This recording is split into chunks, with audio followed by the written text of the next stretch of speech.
What you think, man?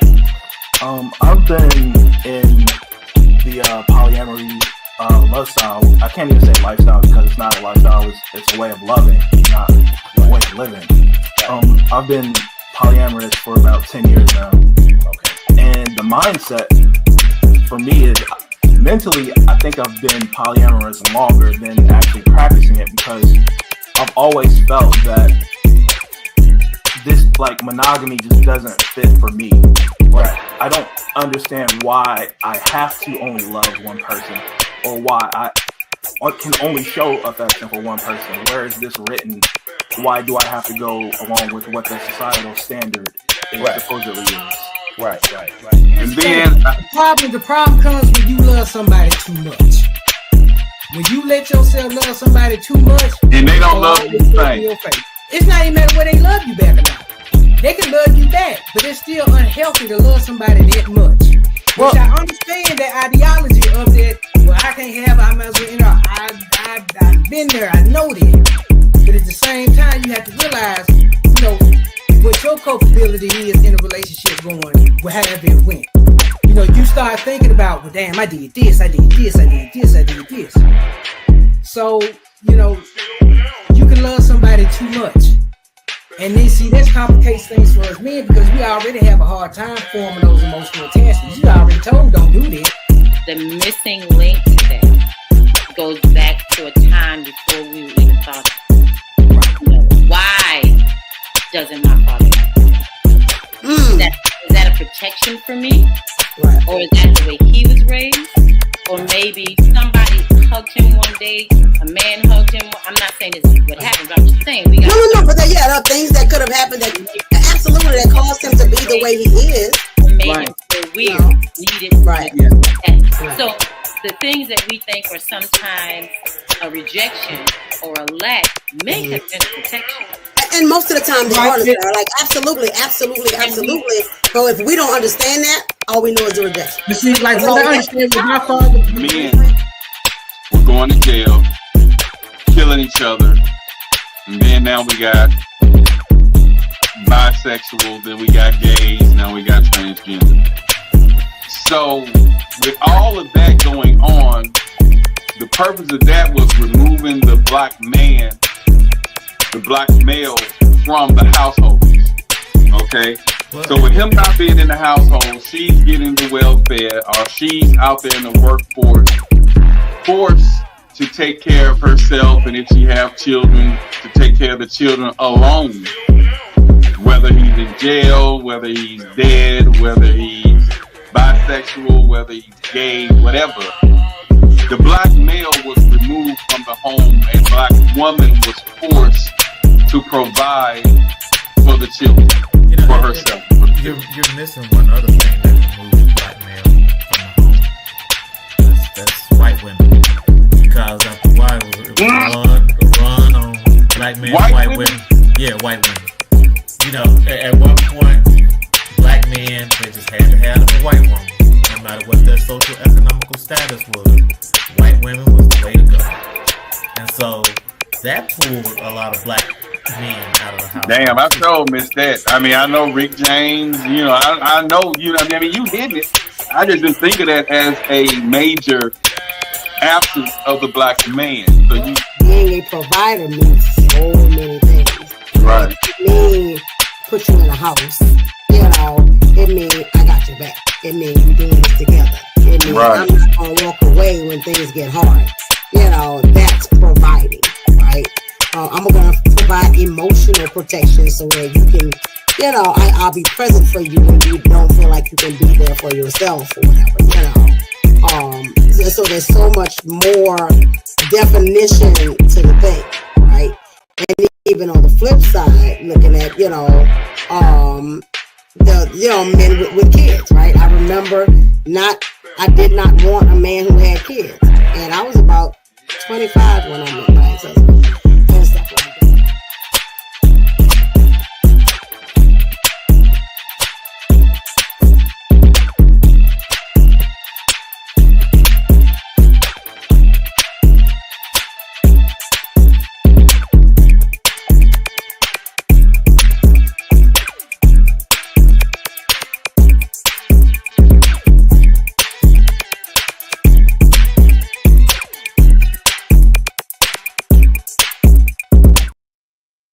Yo, what's happening with you? What's going on this evening? Happy 2025, everybody out there. What's happening with you, George?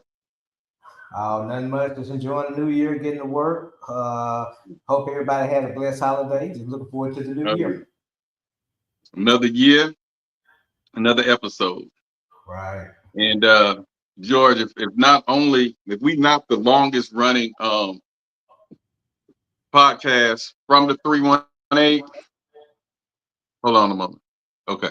If we're not the longest running, I think we're the longest running podcast from the 318, North Louisiana. So this year, we've grown. So I'm thankful. Shout out to all the supporters, all the subscribers, the viewers that and this thing keep trying to go dark on me. I'm gonna have to edit some settings later when Austin come on. But shout out to everybody that's just been supporting, man. It's been lovely. I have started to reply and use some of the topics. Later this year, I started using the topics later in 2024 that some of the people were sending me. I started using their topics. And so continue to reach out more, and I'll be more than happy to review your topics and hey, air them out. So if you got anything that you need to discuss, or you have questions about, or you and your significant other are in a debate about, feel free to chime in, and I'll go on there and answer your questions, and I'll do a podcast if the topic is good enough. So we're gonna make it happen. It's 2025. We're gonna keep it live, positive vibes in 2025. Kirkland Henry, what's that with you, man? Happy New Year to you, man. Man. Hey, what I'm gonna do with you, man? What I'm gonna do with you, man? I'm gonna have to I'm gonna send the squad down there, man. Now, look, cuz, what you got going? How your New Year been so far? Hey, man. Absolutely no complaints, man. No complaints, man. Started off in the gym this year. Okay. I've been taking a substance, man. I was having some bad knee problems, really bad knee problems, and I started taking glucosamine. Literally, I could not walk, man. I'm telling you.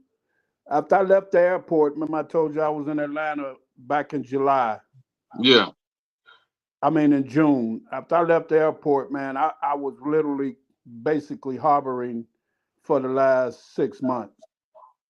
And my neighbors said, man, look, take 2 or 3 of these a day until you get them in your system for about 10 days.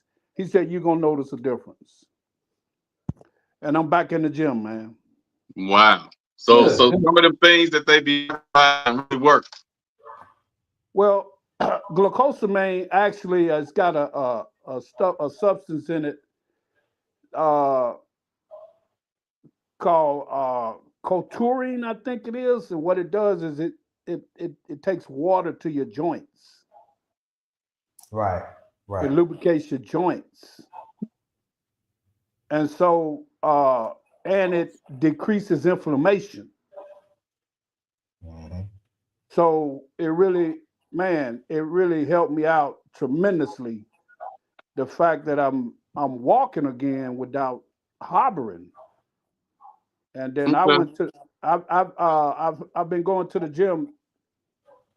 I started on Monday. This is my 3rd day that I went. And I'll go back on Friday. Today I worked on legs and abs, and Friday I work on arms and chest. Okay. Yeah, that's what's up. I'm gonna have to send you a workout or 2 video that I do, and then I'm getting ready to juice it up now also. Well, I ain't at your level, Wayne. Hey man, I really. You just not getting back into things. That's what's at ground zero, man. I'm doing low impact stuff, man. Very low impact stuff. Just to get my heart rate up. Right. Just to get my flexibility, because you got to get your muscles where they can, even perform. Yeah, stretching is very important.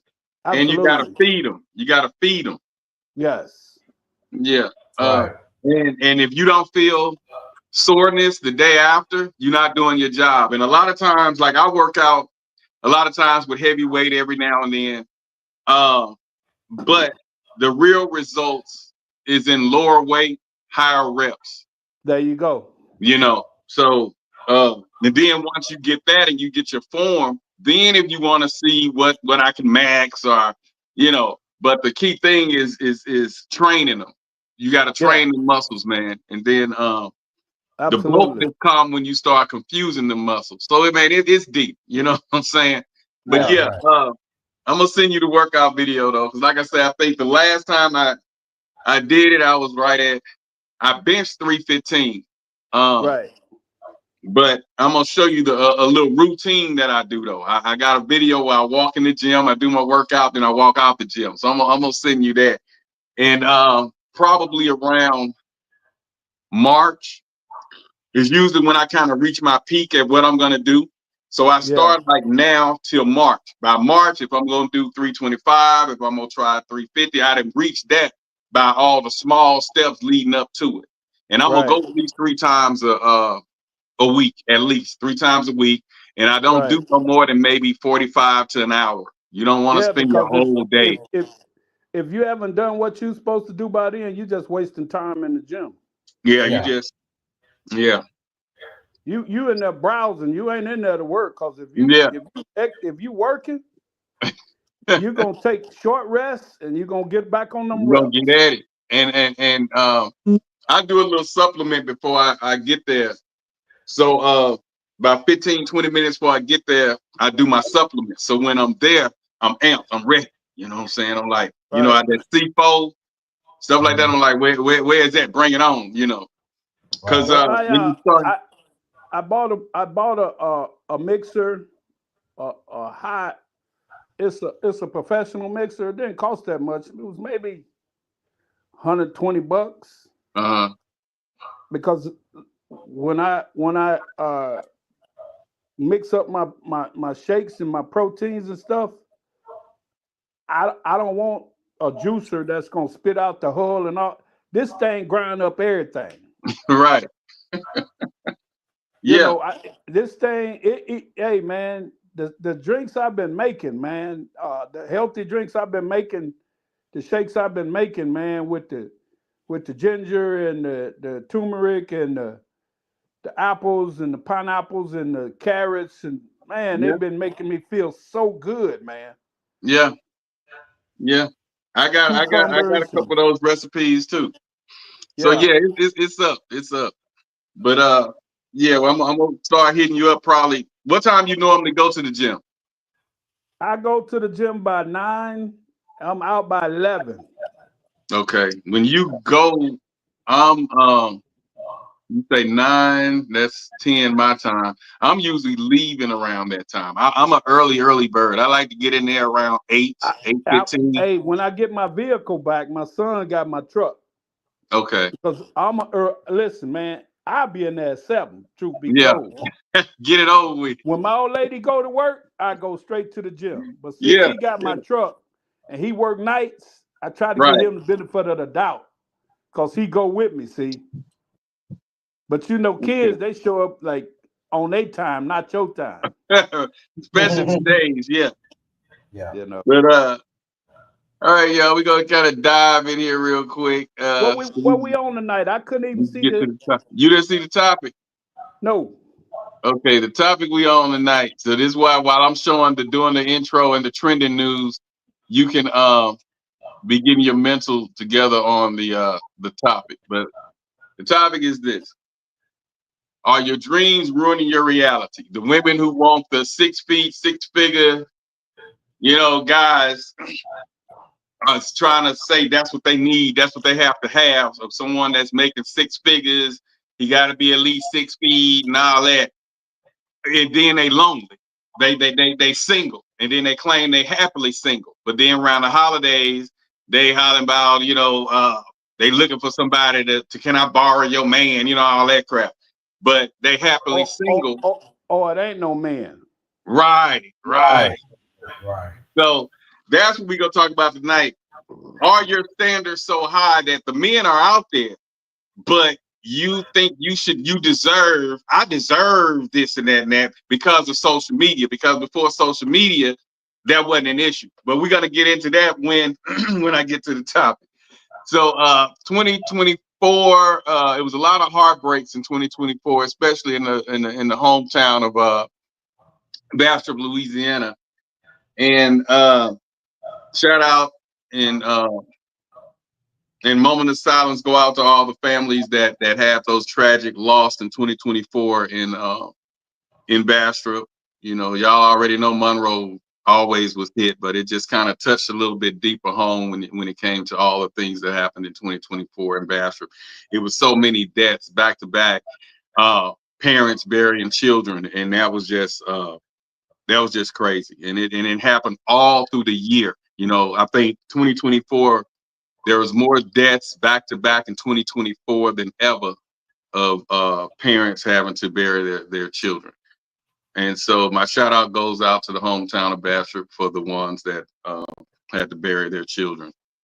And then after the new year, and we chilling, and then we wake up to this New Orleans tragedy. Tonight, as investigators dissect hundreds of hours of surveillance footage and field more than 400 tips from the public, the FBI says 42-year-old Shamsuddin Jabbar was likely a lone wolf terrorist, shutting down earlier fears of possible co-conspirators.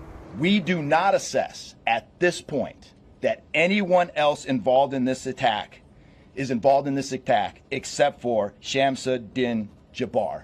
The FBI says Jabbar drove that rented F-150 truck from Houston to New Orleans on December 31st, posting multiple videos to Facebook along the way, claiming he joined ISIS before last summer and pledged allegiance to the group. What I can tell you right now is that he was 100% inspired by ISIS. They say in the hours before the attack, he placed a cooler with an explosive inside on the corner of Bourbon and Orleans Streets and another 2 blocks away, and had a remote detonator to set them off. We did obtain surveillance footage showing Jabbar placing the devices where they were found. While speeding down Bourbon Street, hitting pedestrians, the suspect also opened fire with an AR-style rifle before crashing into this construction vehicle. Next to the truck, a mangled motorized wheelchair. Jeremy Sensky was thrown from it. Tonight, the 51-year-old, who was paralyzed from a previous accident, is recovering in the hospital. I broke my femur. Both legs? Both legs. My tibia, I think my right ankle's broke. Jeremy says he never saw the truck coming, only heard loud bangs and screams before he was knocked to the ground. How do you have optimism in this moment for the future in the new year? I'm alive, man. I mean, I'm alive. Everything is good. I just feel bad for the people that didn't make it. Sensky survived, but at least 14 people were killed.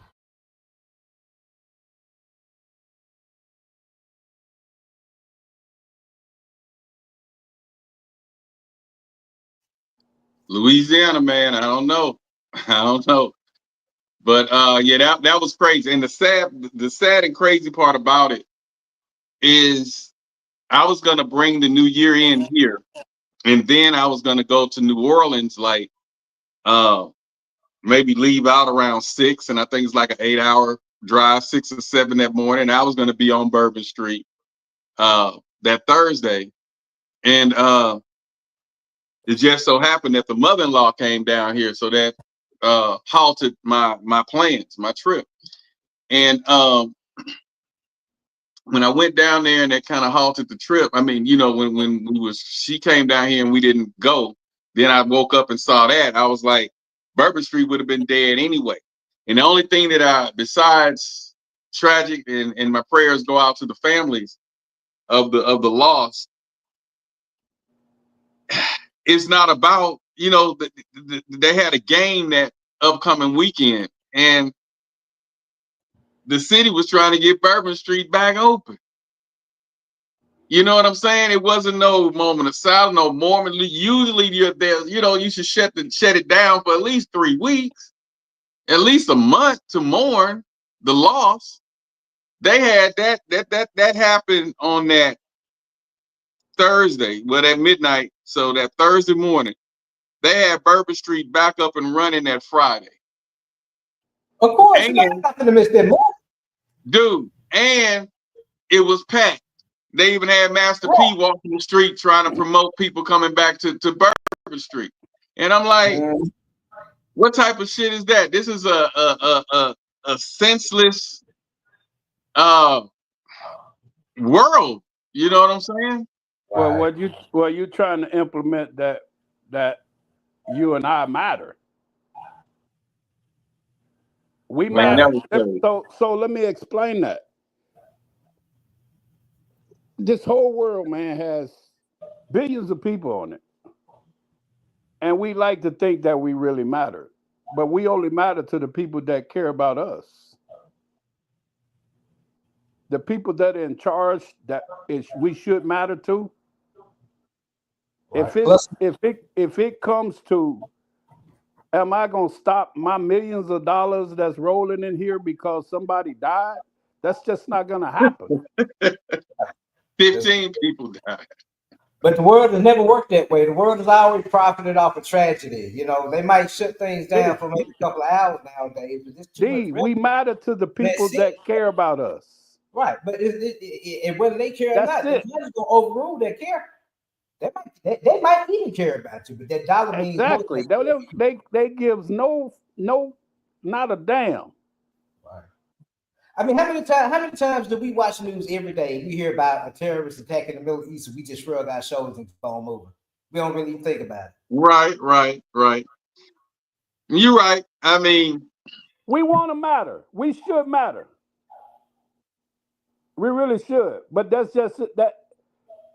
Death is a part of life, and that's how they view it. Right. Wrong place, wrong time. There you go. But yeah, that kind of got me when I saw that they instantly opened that street. I thought it would at least be closed. Shit. You know, that weekend. Mm-mm. I remember when Walmart and Sam Walton died. Not one store shut down, not 1 hour. He founded the corporation. When Ray Kroc died, not one McDonald's shut down, not 1 hour. They flew the flag at half mast, and that's all he got. Right. And that was way back in the Gap. So yeah, we're desensitized to it now. You know. Absolutely. Death is just a part of life. Yeah. Right. It's probably 15 people died that we won't even hear about. Somewhere else. You know what I'm saying? All the time. Yeah. But yeah, I was just kind of shocked that they, did that. And then, okay, now on a lighter note, so RIP and prayers go out to all the families and everybody that lost someone in 2024. Absolutely. Hopefully 2025 will bring you more joy, and I wish everybody have a prosperous and healthy and successful new year, 2025. Positive vibes only. That's what I'm on. Positive vibes in 2025. All right. Now, on another note, they up here, and I really want to know what you guys think about this, because I got mixed feelings about it. And as Borat know, I could care less about a lot of shit. I could really care less. And the only reason I started getting closer to acknowledging the deaths is it's happening so frequent, and I know personally a lot of the families that it's happening to. So that's the only reason, But if it was just one or two, I probably wouldn't be as into it as I am. But it's the hometown. I know a lot of the people, so that kind of hit home. Now, this situation here, let me know what y'all think about this. I got mixed. I'm going to give my view, but peep this. Fat Joe can't use the N-word. And I'm like, well, Fat Joe been black. I hate slavery. I hate oppression. I hate systemic racism. I know I am. I'm a frontliner. I'm not a talker on Twitter. I'm about that life.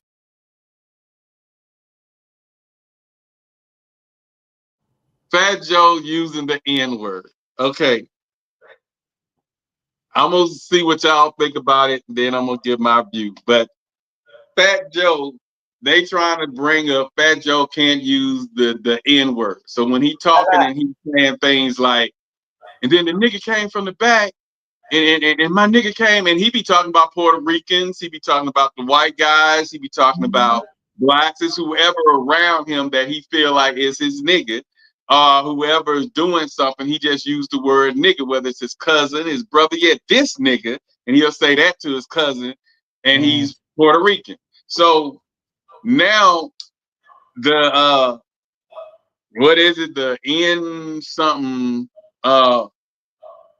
they trying to say that it's a problem because he uses the word the N word. You know what it is? They need to get somewhere to sit down and shut the hell up because that's a hip hop thing. That's a cultural thing. It's not, here's the thing. I hear white kids using that word when they talk to each other. What I'm gonna do? I'm gonna stop every person that said that word and try. It's not that big a deal. You know what I'm saying? If you hang around Mexicans here in Dallas, that's all you're gonna hear. That's all you're gonna hear. So it's just like it's not that big. To me, it's not a big issue where even just it's the marketing thing. You know what I'm saying? It's the slang, it's the lingo, it's just how people talk. It's different if you use the hard ER. Now, to me, that's the difference. Now, you come with that ER, yeah, it's a little bit different, but just to me, I don't feel any outrage about them using it. I don't really see what the big deal is, other than some just people to get on and complain about it. It's a lot of false outrage. For me, it's when it's taken out of context. Right. And that's what's happened with almost any word that we use. In the wrong context, it is offensive. Mm-hmm. But to say, "What's up, my nigga?" That's not from a place of hate or trying to and somehow devalue you as a human. So if I start spewing out hate, fucking niggers, if fucking niggers always fucking with shit, that's something different. Right. So in context, the word never bothered me because the color of the skin has nothing to do with a nigga to me. You understand what I'm saying? Exactly. A nigga could be any color if that motherfucker is a foul human being. Right. Yeah. So I'm not offended by the word because no one could ever make me see myself in that negative light to begin with. You know what I'm saying? So people take so many words, people are so sensitive and take so many words out of context that people have lost their job over bullshit. Because, like you say, it's marketing. And they don't want to lose dollars because somebody said, "Oh, that's just a horrible word." Right. And I hope one thing I hope for 2025 that we see is the death of this woke shit. Black folks in this woke stuff, yeah, boy, this stuff can set us back about a good 400 years as far as black folks in this woke stuff. It's not woke. We so hypersensitive now. We such snowflakes. Everything offends us. Everything makes us mad, and we got to make a big deal out of everything without understanding the two things. And a lot of black people, a lot of times when we get approached with issues like this or things that offend us, we don't understand satire and context. Those are two things. You got not just satirical, but some stuff is just if you take it out of context and just take it at face value without looking into how it's said, who was said to. Yeah, you're gonna be offended at everything. You got grown men, actors and celebrities and comedians having to scale back on their personal belief, saying, "Hey, if he even jokes that were told 10 years ago, hey, I don't want my kid to be gay," or even if it's personal opinion, and that's what's happened. Like I said, people take it's just the same thing that people did with child abuse. Right. Some people went way over the top in trying to to punish their kids. Till now, you can't touch a kid without it being labeled child abuse. You know what I'm saying? So people take an incident and they blow it way out of perspective, man. And it has made life difficult just to do the basic things that we feel as we have a right as in our own homes, in our own voice and our own opinions. You know, I you know, I have to be myself at all times. Right. And I don't, you know, if a person has a problem with me, I won't do it at their house. But if I'm at my home and you come here, I'm gonna be Kirk 100%. Right. Period. And that's, you know, I would expect the same from anybody, man. So I just don't get caught up in the minutia, man, all the bullshit, because people are so sensitive. Right. Looking for anything. Hey, but you And know, the sad part is that most of these people, these social justice warriors and all these woke folks, and all, they're not even really mad. They mad because somebody tell them they should be mad. They're not even that upset about it. But because society and social media dictates to them, hey, you're supposed to be woke and enlightened and all that shit. You know, you got false outrage. You're not even that mad about this. So I mean, I just said and nigga 2 times today, and the key thing is that I don't like is they know Gen Z look for anything negative to run with, and they the most ignorant damn near generation. You know, on being serious in social topics, so they'll take that and run with it. You know, so my thing is like, I'm like what Kurt said and what you're saying. It's like he grew up around blacks, Latinos. They just as broke or more poor than the blacks. And if he's not using it out of context and he's talking like we talking, I don't see no problem with it at all. This nigga did this, and then my nigga, and then like with the Kendrick and Drake beat, everybody on Kendrick's side because he's supposed to be for the culture. Black never, the Gen Z never knew what the hell a culture was until Kendrick said, "I make music for the culture." Now they like, "Oh, we for the culture," you know. Yeah. And Slick Rick is a he's from what, the UK? Yeah, he's from and England or whatever, and he's a hip hop icon. Right. You get Drake from Canada because Kendrick and him beef. Now he's a culture vulture, but yet Slick Rick is looked at as a icon. So you know, it's like Gen Z. It's just crazy. And if you wasn't there, just like when they tried to chime in on the Lil Wayne and the Kendrick's Lamar's Super Bowl thing that was going on.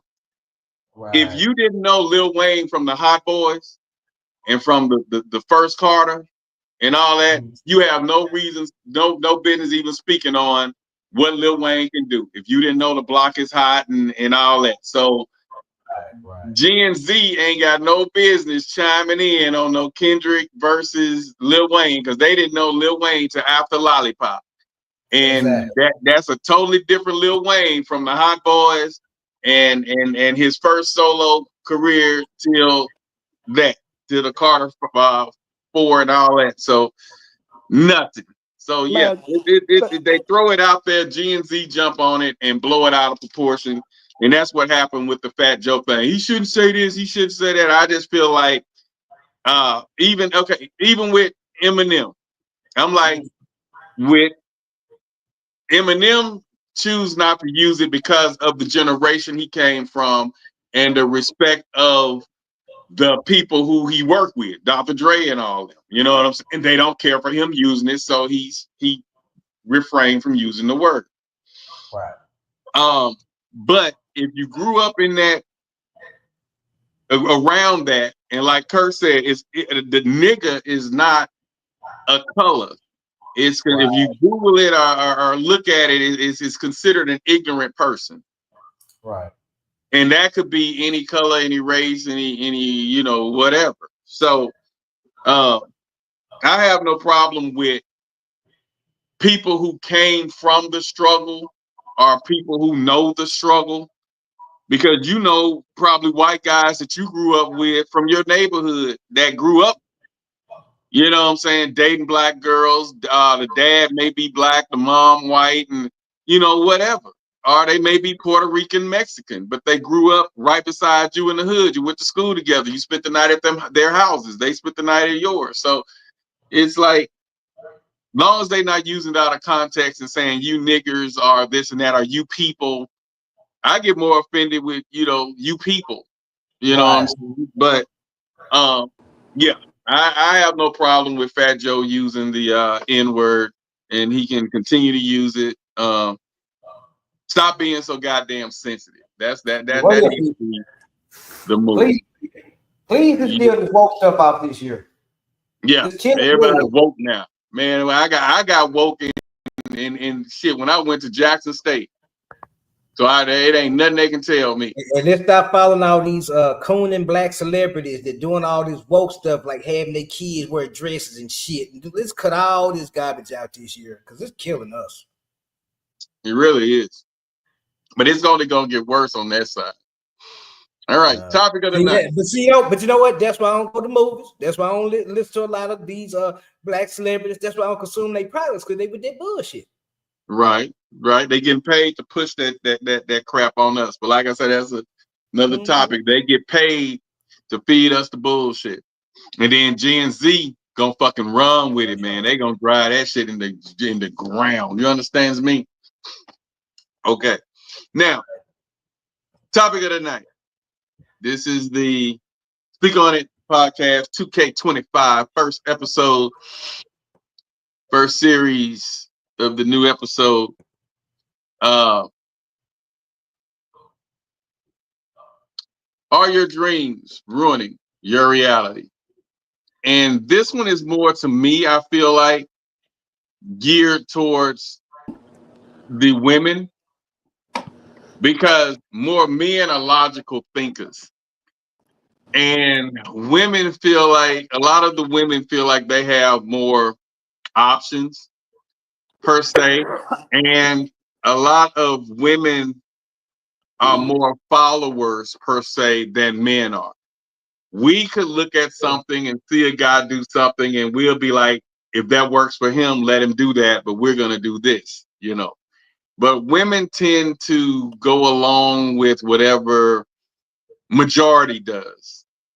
And like I say, men are more logical thinkers. So I think this is more geared towards the women, I feel like, than men. You have a few men that get caught up in that web of what he deserved and what he should have and what she should have. But at the end of the day, I feel like more men are logical thinkers. Majority of the men are logical thinkers. It's the women who feel like if her friend has a Benz, she need to have either a Benz or a BMW. Men congratulate that guy and be more content with what he has. Or he may, if he liked the Ferrari, he may go get him something, if he liked the Ferrari, he'll go get him a 2024, 2025, Lexus or something. He's not gonna want our chase. He's not quick to chase. Women want what other women have. Yeah, but see, here's that the goes thing. for men too. A lot of women want what other women have. Oh, that bitch rocking this. I need to get that. Oh, she wearing this. I need to wear that. If she can drive that, I could drive that. And then a lot of them go broke trying to compete. But a lot of times people, and I ain't gonna say just women, maybe some men do it too. I don't know men like that, but hey, but a lot of women feel like if you go on if you try to meet somebody, they'll tell you, I want a man at least 6 feet, make at least 6 figures. And my main question is, what if this man is got all this going for him, what do you bring to the table that makes you think he gonna want you? If you're making $25,000 a year at Walmart, What makes you think a dude that makes $1,000 is gonna look in your direction anyway? They feel like they got that cat. They feel like they got the cat. Rich people. Rich people marry other rich people. Poor people marry other poor people. Folks got to get out. Women got to get out of this thing of thinking that your stuff between your legs so powerful you can get any man. That stuff is not special. And the thing that gets me with that is today, with it being so easy to get and everybody just giving it up. Now, maybe 20 or more years ago, you seen that one that everybody wanted. She wasn't giving it up that much, but hell, every car, everyone you get damn near used now, super used. Man, listen. It ain't about the cat. If a lot of these women didn't have social media and have all these guys and they showing did them likes, telling them how pretty they are, telling them how fine they are. First of all, they overpricing their pussy.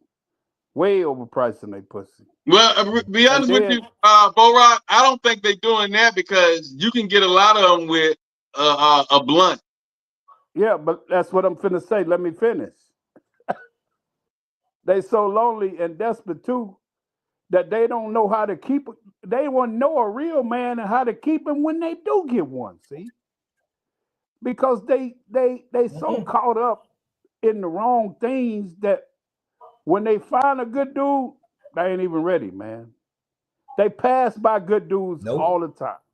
Solid dudes. That's got it going on. But if he ain't got a certain flair, a certain swag, if he ain't got a certain swag, he get six-figure niggas get looked by all the time because they ain't got that swag.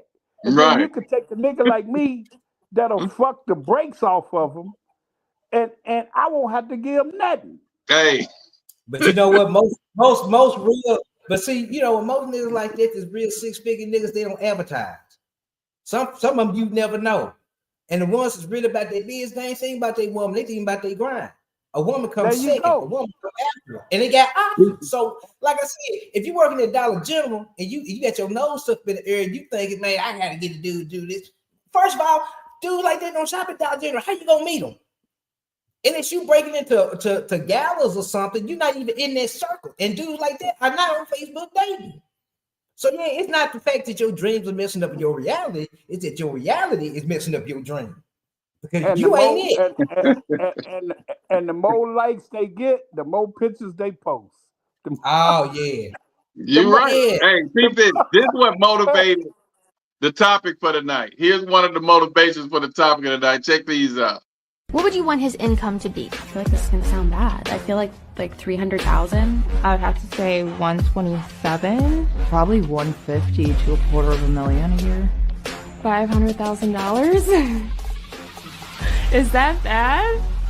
150, maybe to 250,000 a year would be comfortable for sure. I was just having this conversation with my friend, and she was like, you have to manifest a husband, girl. Ideally, my husband needs to be making like 650,000.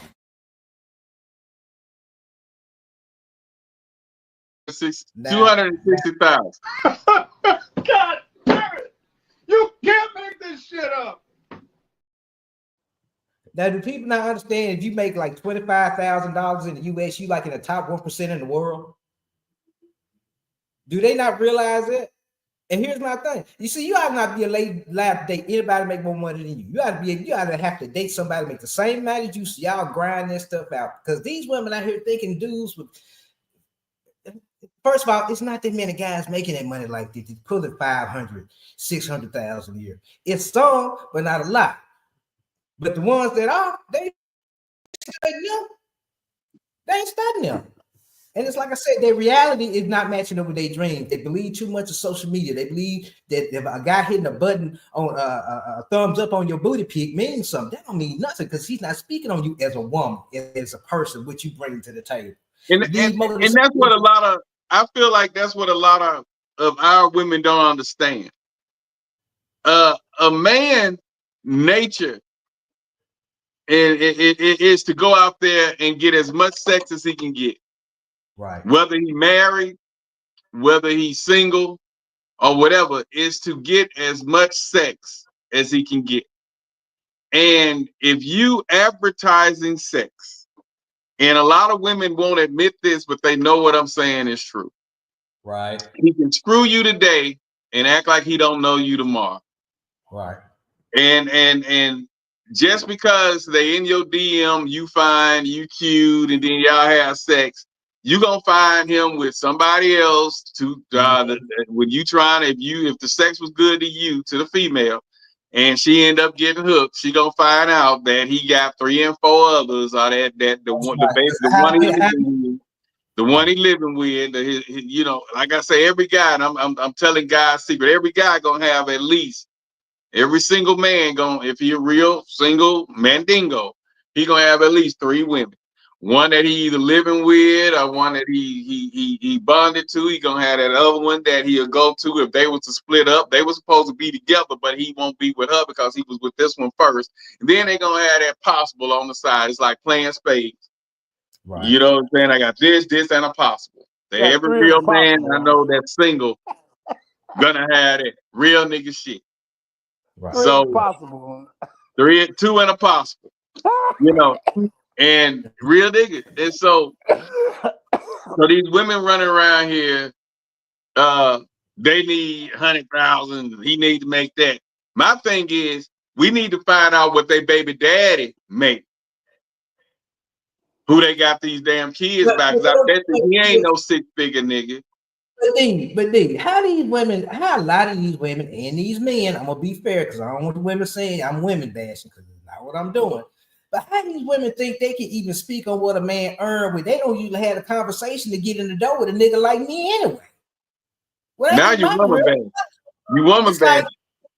Nah, that ain't woman bashing. That's true. That's the truth. Because give me a year, my game, my money must be right. So what makes you, if you can't get me now with your conversation, something other than your body, which I can find anywhere, what do you have to offer?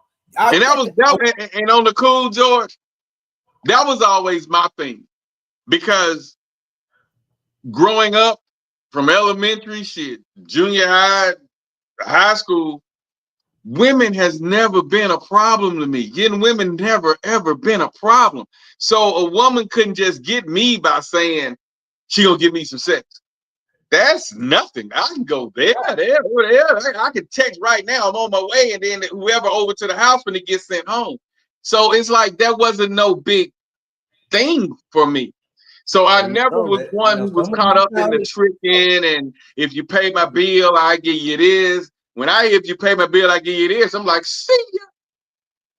But they never approached me like that. That's why I always say women know who to run that game on. They know the sucker. They know the trick. They know, and I guess it's how you carry yourself. You know, and then I have ran into 1 or 2 of the little ignorant ones from the club who feel like since you the DJ or if I promote a party, you the promoter, so they feel like they can try to get some of your money. But I never been that guy that fed into it. Right. Well, you know, I think the problem with people and their dreams messing up their reality is they have not matured enough to know who the hell they are. Boy, you can start talking about coupling with anybody. If you don't know yourself, it's gonna fail anyway. And their expectations of the real world is a lot of them just lazy. They want a man to give them everything. They want to meet a man, have that man already set up with his 401. They don't want to help a man build nothing. But see, that rich man, they don't know how to build. My son in Arkansas, man, he lucked out. He really lucked out, man. Yeah.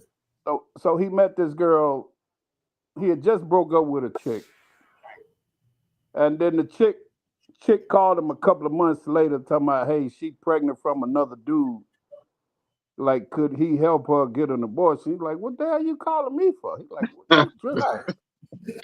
So anyway, he met this other girl she was from Detroit, but he met her, she was like in Michigan. He met her in Monroe. And they ended up going to Grambling together, right? And they ended up hooking up. and they've been together ever since.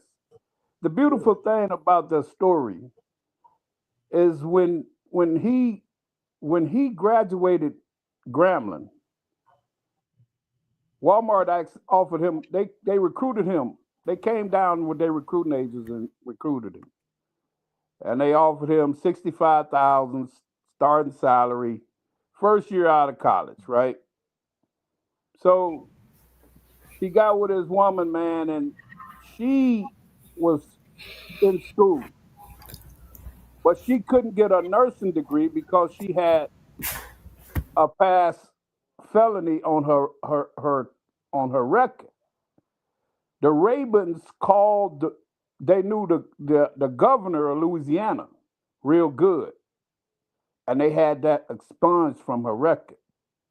She went on to nursing school. She went on and got her master's in nursing, and then she upped her game.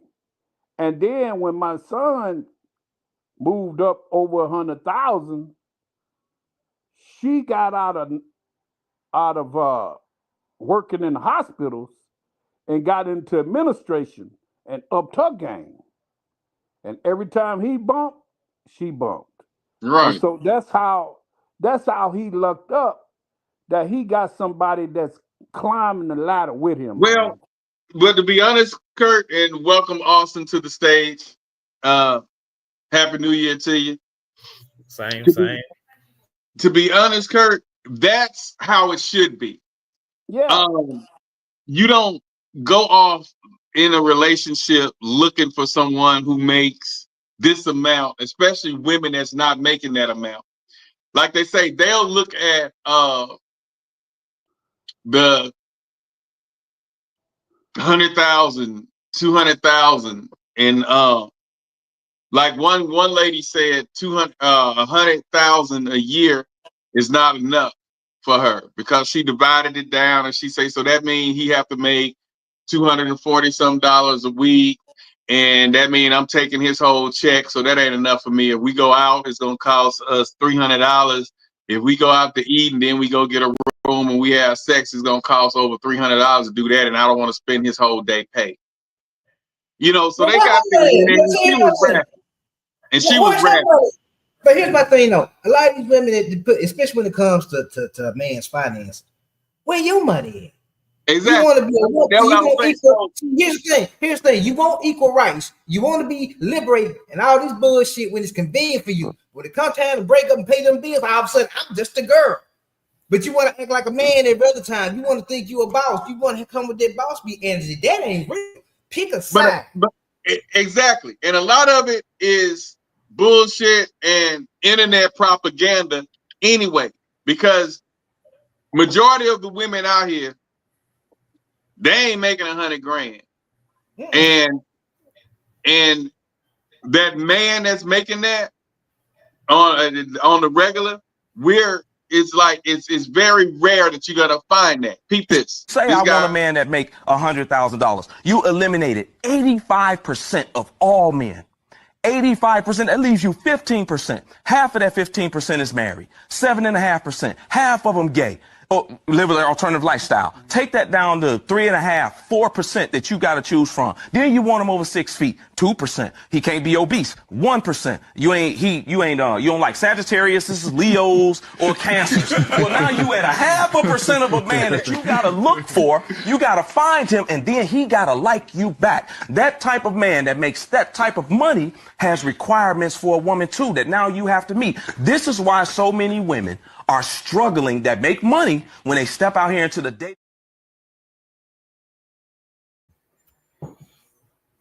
Can y'all hear me? Yeah. That was on point. Good. That's why you got a lot of us men going on those cruises we talked about to find international women. A lot of us, we sick of American women. We sick of that West reality. A lot of us now, not all of us, but a lot of us. The worst thing. Huh? What did you say, Austin? No, I'm saying the worst thing that could have ever happened to Black women, social media, is reality television. Right. Absolutely. Because you see these women on here, Black women, and the other little white shows too, but speaking about the black ones that are on here that's supposedly making this money and just sitting on there acting a fool, right? And so they're selling this dream They're to selling dreams. selling this dream to all these impressionable young black women and even some older black women that fall into that, and they believe that I can do that too. I want that lifestyle too. I want that lifestyle. I want to travel and do what they're doing I too. can be like that. But one thing that they're missing is these women are making their own money. Married to Medicine. What's the Real Housewives of Atlanta? But what you hear on there, Married to Medicine. So that means they're married to someone also that's making money, right? Real Housewives of Atlanta. Housewives, right? So that means that they're married to they have somebody that's backing them. But the thing is, and then some of them on there are single anyway. But the thing is, these women are making their own money. So you're sitting around looking at these women, helping these women make money, while you're sitting back not making money, trying to look for a man that is making money. But what they doing because you're not making money. The misconception with that, Austin, is they're looking at them, right? They're not making the money that they make, but they go get their hair done, their nails, their lips, their ass, their breasts. They go and try to look like these women and feel like these women, but the main thing they're missing is those women's bank accounts. Yeah, they cosplaying as rich women. TV have always sold dreams, man. That's what TV do. TV and media sell dreams. How's they gonna get you to buy all of their products if they're not telling you can have this too? All you need is a boat just like this. All you need is a car just like this. You could get your hair like this. You could have this too. It's not that simple, man. Yeah. And they really need to start pushing on the point that if a man got money like that, because it's more than money, but that's the main thing women bring up. I've been out here in the dating scene. That's the main thing they're concerned about is that, you know, if a man got some money, or even a man don't have money, if he go spend his money, he not gonna spend it on just any female. You have to have a certain standard. You have to know how to talk. But like I'm gonna play a video that breaks that down too. You can have, and I learned this from my lifestyle, but I learned this from my homeboy back in the Gap. He lived in Houston, and whenever we used to go to Houston, he used to pay for everything. You know what I'm saying? We all we had to do was just show up. He had our meals. We stayed at his house. Everything was Gucci. And then when he went and got a house built, they got the latest Jeep Cherokee that year. The wife went and got her a Mustang. And then we went down there that year when they got all this going on. We went down there like 6 months, 7 months after they purchased the house and got all the new cars and all that. And he had us putting our own bills, paying for our own meals. We was looking like, damn, we weren't used to that shit. And so me, I'm a finance person. And so I kind of finance what I'm gonna spend when I'm out of town. So when he had us down there from Friday to Sunday, and he taking us to all these restaurants where we thought he was gonna pay for it, but we had to pay for it. And I was like, I just mentioned to him, I said, damn, man, you usually get out, you usually get our bill and shit. He said, man, when you get, the more you get, the more you spend. He said, we got this house. That shit ain't cheap. This ain't that apartment we was staying in. He said, I got this brand new, the year that it's out, Jeep Grand Cherokee. She got the latest souped up Mustang. He said, man, that shit costs. So we don't have it like that. He said, so when you have bigger things, you spend more money. You spend bigger money. And so I had to learn that now that I'm living the way I'm living. I see exactly, what he's saying. The more you make, You know what I'm saying? The more you have, the more you gonna spend. And so It's you just don't have that, So, but I manage my money well.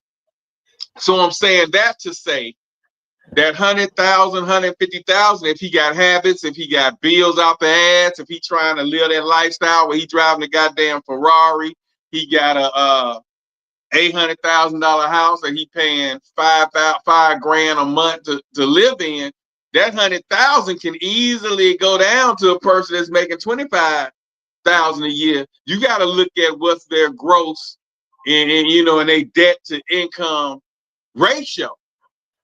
You know what I'm saying? Why they saying, oh, he make 100 grand? Because they out there screwing the guy that make 100 grand that's only bringing home 20,000 a year. You still in a bad situation. They not understand. They not understanding that. And see, and you're exactly right. The thing is not how much money you make, but how you spend your money. Right. Right. So if you're making $100,000 a year and you paying a $5,000 a month house note, you paying a $1,200 car note, then there you go. Now you see people. Now you preach, because that's what I be telling people. But I used to call myself cheap, but they say I'm economical something. But I don't believe in spending excess money, bro. We gonna get what we get, and we gonna live nice, and we gonna, everything gonna be nice. But I'm not gonna go out here trying to compete with the Joneses. And them. We gonna get what we get, and we gonna be legit. You know what I'm saying? And part of a big part of like my thing for a guy like me that's out here single is gonna be, why am I gonna give you anything, provide you a lifestyle? You didn't help me build shit. I'm gonna look at she wasn't with him shooting in the gym. No, you wasn't there. I mean, you wasn't there when I was up 2-3 days working on something. You ain't up with me right now when I'm writing this book trying to get my grind on. So I was like, fuck what you talking about? I ain't got nothing for you. You didn't help me build it. You don't get to live in it. Now I might let you visit, but you can take your ass home when you're done. She gonna be like, I wasn't around during that time. Now that I'm here to be by your side and help you make them moves. Now let's get with it. You sound like Travis Hunter, girl. You sound like a lot of women in this era are single because they want to be paid to be in a relationship. We live in an era where women want to be paid to be in a relationship, and this is the reason for a lot of them being single. And the internet has distorted their perception of reality. You can go on the internet and you can see. But you know what I always say? Wait, let me finish. Okay.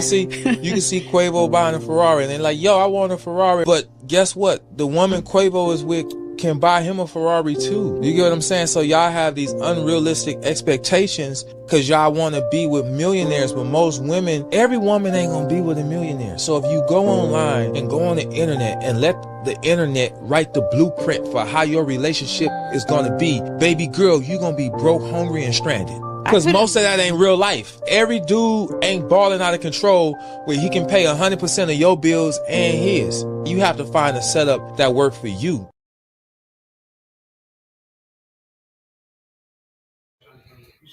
That's facts. It's true. I don't know many dudes that can pay their bills and somebody else's. Dude, hey, on the cool, with mine that I'm with now. At first, I was doing that because, I was doing that. I was taking care of both houses, and then I realized, once we decided we was gonna be together and all that stuff, I was like, look, we gonna be together. We've been dating, a year, a little over a year and a half, 2 years. I think we was dating like 2 years, and the company she was working for at the time had got bought out, and then they ended up the company she's working for filed bankruptcy and closed, let everybody go. They gave them a small little severance, and that shit eventually ran out because it was a big company, but and so when she lost the job, I was left taking care of both households, mine and hers. So after a good year and a half, 2 good years, I'm gonna say, of doing that, and I knew that I was gonna be with her, I say, look, We ain't gonna keep doing the two households. Because every time I pay something, I think I'm in the clear, and here she go, her electric bill due. And I pay something, here you go, now her rent due. And then her condo. And I'm like, shit, we gonna have to work something out. You got to move in or something, because something gotta give. Because I just went and made 5,000 one night during a 3-hour party. But hell, by the time I pay all the goddamn bills, I'm left with 1,800, and that wasn't worth a damn. And I was like, no, sir, we gonna have to work something out. And that was my motivation. I enjoyed being single and living by my goddamn self. But once the bills take care of two households, man, feeding me and my son, her and her daughter, feeding 4 mouths on a daily basis, take care of two households, water, lights, gas, man, rent. Come on, dog. Let me tell you this quick story, man. That costs, man. So my brother been out the game. My brother, the one that's in Atlanta, B. Mm-hmm. He's been out the game for a long time, man. His second wife, man, she drug him through the mud, so he was real apprehensive. You know what I'm saying?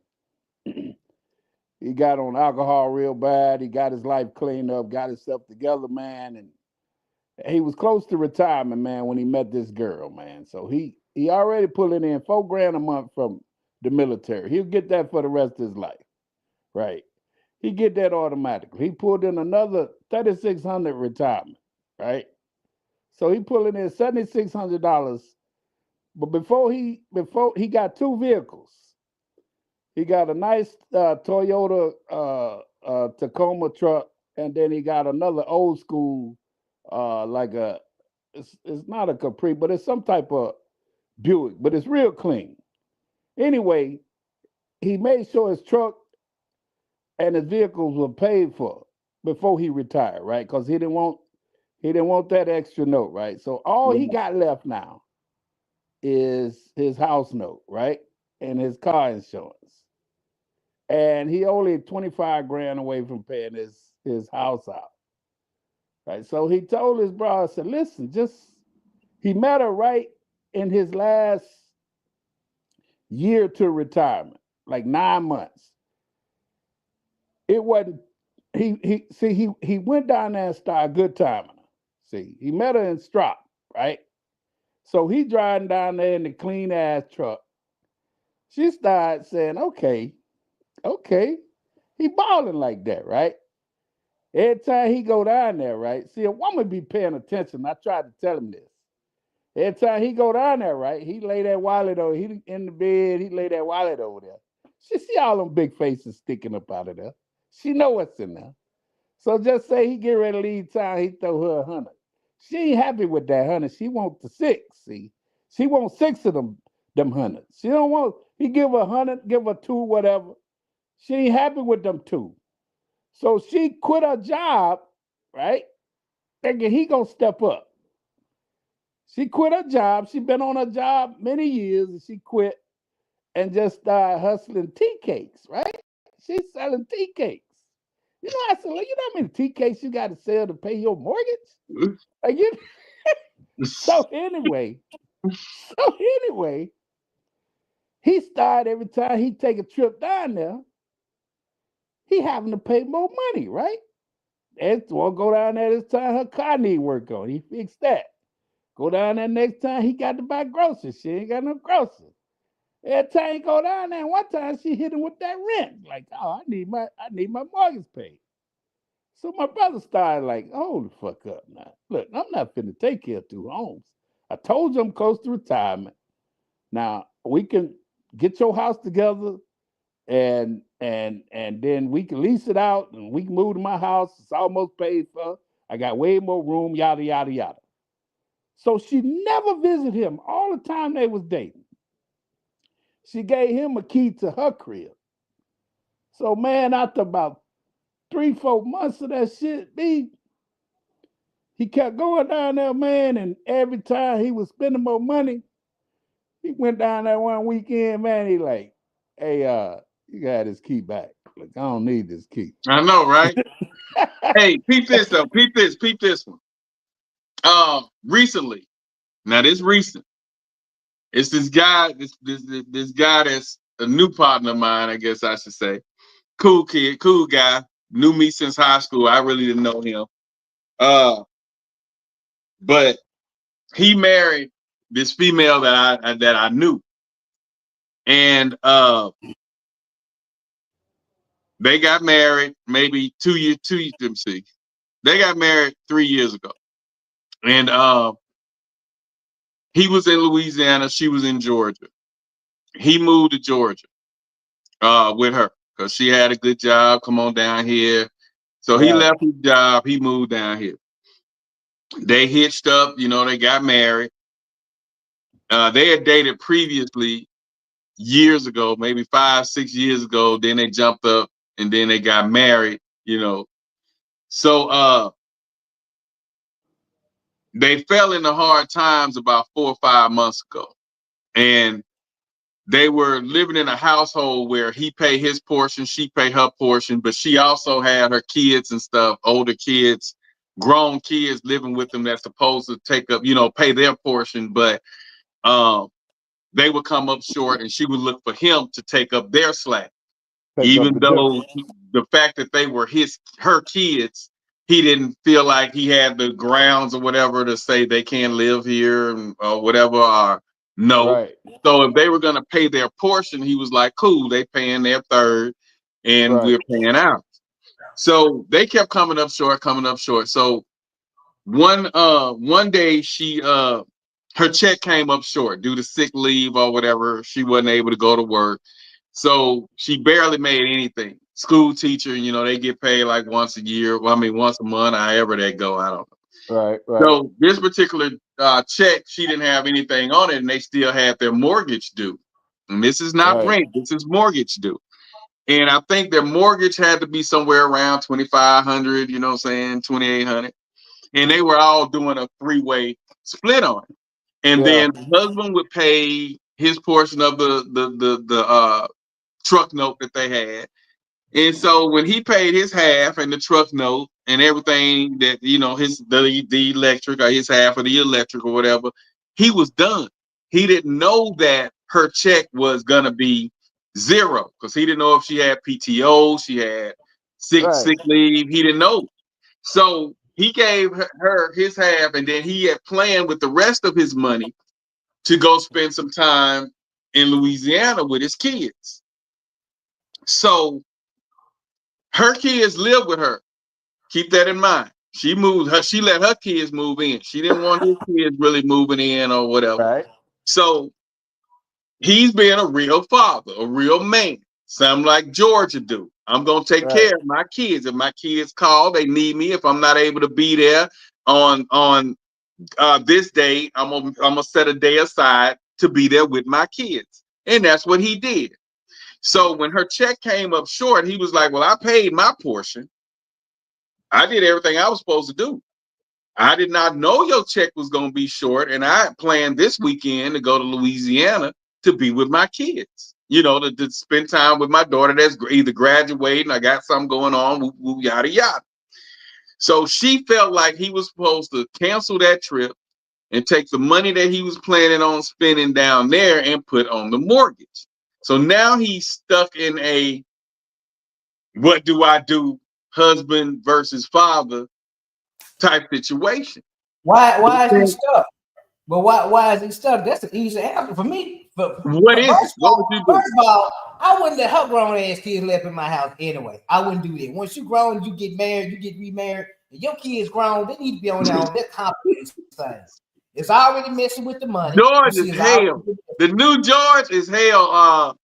Bo-Rock, you don't know this dude before he became ruthless like he is now. He ain't always been this hard. But go ahead, George. I'm listening. The grown ass kids wouldn't be there. They need to be gone. And any woman that's gonna ask me to put my kids I got from a previous relationship for them and any shit they got to go anyway. She needs to get this money out them kids. I be like, I want to see my kids. You know what? Y'all and that's what he did, George. I had mixed feelings on it, but that's exactly how he saw it. Just what you said is how he saw it. And I was like, like I say, it's a mixed up situation because you got to think do I pay so I can keep a roof over my head, or do I go and spend time with my kids? And he chose to go spend time with his kids. And that's what you said you would have did. How old is his kids? His kids are like 18, 19, just not getting out of college. Just not getting out of high school, trying to go to college now. Well, yeah, them kids need to see him. He did right. Wow. Well, I stayed out of it. I stayed out of it, but I was thinking, because I don't have that situation, and that's why certain situations I kind of bag back from if I don't understand them. Because I was I probably would take care of my household first. For me, I was just gonna say the household always got to run, no matter what. Yeah, I was thinking that. But Kurt, you gotta look at it like this, like George said. Kurt, he's speaking on the part of he's away from his kids, and you got grown kids living there that didn't pay their portion also. I get that. Which is why the house is under. So I get that. Being that you guys are not on the same page, me on the other hand, if it was like that, I'm gonna have me some money stacked up where if I did have to move out and move on, we at that point. Because you already he need to have already started anticipating an issue. If he already see that the kids that's there coming up short and don't have their portion at times, he should have put his foot down. He already know he finna run into some problems. So he got to anticipate that. But wherever you lay your head at, like, I ain't finna come home and ain't got no lights because I went to see my kids. Me either. I'll tell you the thing about me, though. I don't give a damn. I'm going to see my kids. Fuck if I come back home. If my kids need me, I'm going. If I come back to a cardboard box, my kids come for me and anything I got going.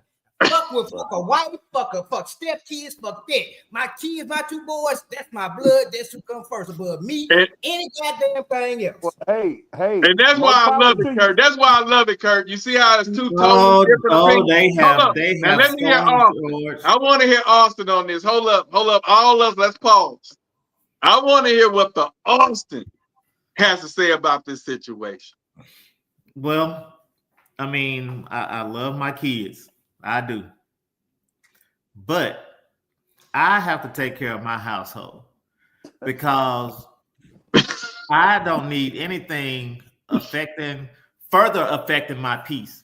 Because if I'm if I'm about to come home with no water, no heat, no air, none of that, then it's gonna be some issues. And that's how I looked at it, and that's how Kurt looked at it. But I understand. I see what George like, man. Fuck that shit. I'm telling you something. I done lost houses before. I done lost a wife before. This shit didn't mean nothing to me. My kids, the only ones rocking me. Fuck a house. I had 2 or 3 houses, so they all gone. I had a wife. She gone too. So fuck all this shit. I'm for my kids. I've been on the street before. This shit don't I didn't understand. I didn't understand that guy's movement at first, but I stayed out of it. That's one that I didn't chime in on because he was passionate about my kids don't see me. I'm not there for them the way I would like to. Oh, but that's guilt. Him and his wife got a divorce, and he moved, and he's not there. He was used to going to all the ball games because his daughter is a superstar on the basketball, about to get a scholarship and all that. The son was trying to go to college, and so he's like, man, I got to be there for my kid. I'm not there with them in a physical form. I don't have the financial means that I want to have to give them. So when I do make time and say I'm giving it to them, I'm going to keep my word. He was one of them, my word is bond type, and I already told them I was going to do this. And he said the fact that the wife didn't warn him ahead of time that her check was going to be short, and that the other people living in the house didn't come through with their portion of the money, he felt like that's on y'all. And he decided to go and spend time. But guess what? This happened about 4 or 5 months ago. He got served divorce papers last week. And her reason was she had to go borrow that money from co-workers, her family. So the fuck And what? Hold on, I'm getting mad now. I'm getting mad. she served him divorce papers. So now he got served divorce papers like maybe a week or two after Thanksgiving. So now his whole holiday and everything messed up. I think he'd have moved back to Louisiana with some of his people. But his thing was she didn't talk to him. And that's why we preach so much on here when we talk about relationships. Communication is the motherfucking key. It is no matter what nobody say. Communication and that person you're communicating with have to be willing to listen. That's the only way. Okay, communication is the key. Communication is the key to go in there. But if that person ain't listening, it's not going to unlock that lock. So communication is the key. But once the key is in there, if she's not willing to listen, it's not going to unlock that lock. Because whoever tune out and don't listen, you can talk to you blue in the head. It ain't gonna mean shit. But if you're gonna divorce a man 4 or 5 months after he gonna see his kids, because you had to get off your ass and borrow some money, you wasn't no ride or die no damn way. So I said that too, but like I say, I wouldn't have been in a relationship in the first place because her kids at that house not paying their portion of the rent, and the difference in me and him is I'm gonna put my foot down. I'm gonna run my shit. I'm gonna have my peace in my household. I don't give a damn if she's the breadwinner or whatever. With me being present, that makes me the dominant figure in that motherfucker. But you know because I'm gonna make sure, and I'm sure I'm gonna be the reason we where we are. Let me tell you because of me, my brain power, my knowledge, my hustle, my you know, I'm gonna be the reason we there. About your boy. Tell you a little secret about your boy. He living above his means. Because if he need her kids' money, he didn't need it. Okay. But let me explain that to you too, Kurt. Okay. My wife has a brother who came down here to try to come up. Right. We let him live on us for about 4 months, but we didn't nothing. He got a good job at Amazon making his own money. Yeah. As a man, I told that man that was 19, 20 years old, now that you making your money, you owe us some rent. You just stayed here 4 months rent free. You had time to stack your money. And all he wanted to do was smoke weed and eat out. Mexican, Chinese food, all that. Look, nigga, you have to pay some mortgage. So give us at least out of all your checks that you make, and Amazon paid pretty damn good. Give us $300. All we wanted $500. But actually at that time we would charge him $300 a month and gas to take him to the job and back. That's it. You just fill up the car. I think we let him fill up the car once a week to take him to the job, or twice a week to take him to the job, and you owe $300 a month. So the fact that you live in here, especially a man, you got to pay something. Right. So I don't need your money, but the fact that you staying here, you need to pay something because I'm gonna teach you to be a man while you down here. Teach you the responsibilities that you Yeah, have to I had to get out there and get it. Didn't nobody give me nothing. You understand me? Go. I mean, and the thing is, if folks could really financially afford to be married and take on kids, nobody be married. You know what I'm saying? Everybody has to throw in. But I tell you this though, like I said, I'm seeing my kids first. I mean, I would have asked them, and that's his mindset, George. I understand. I hear what you're saying.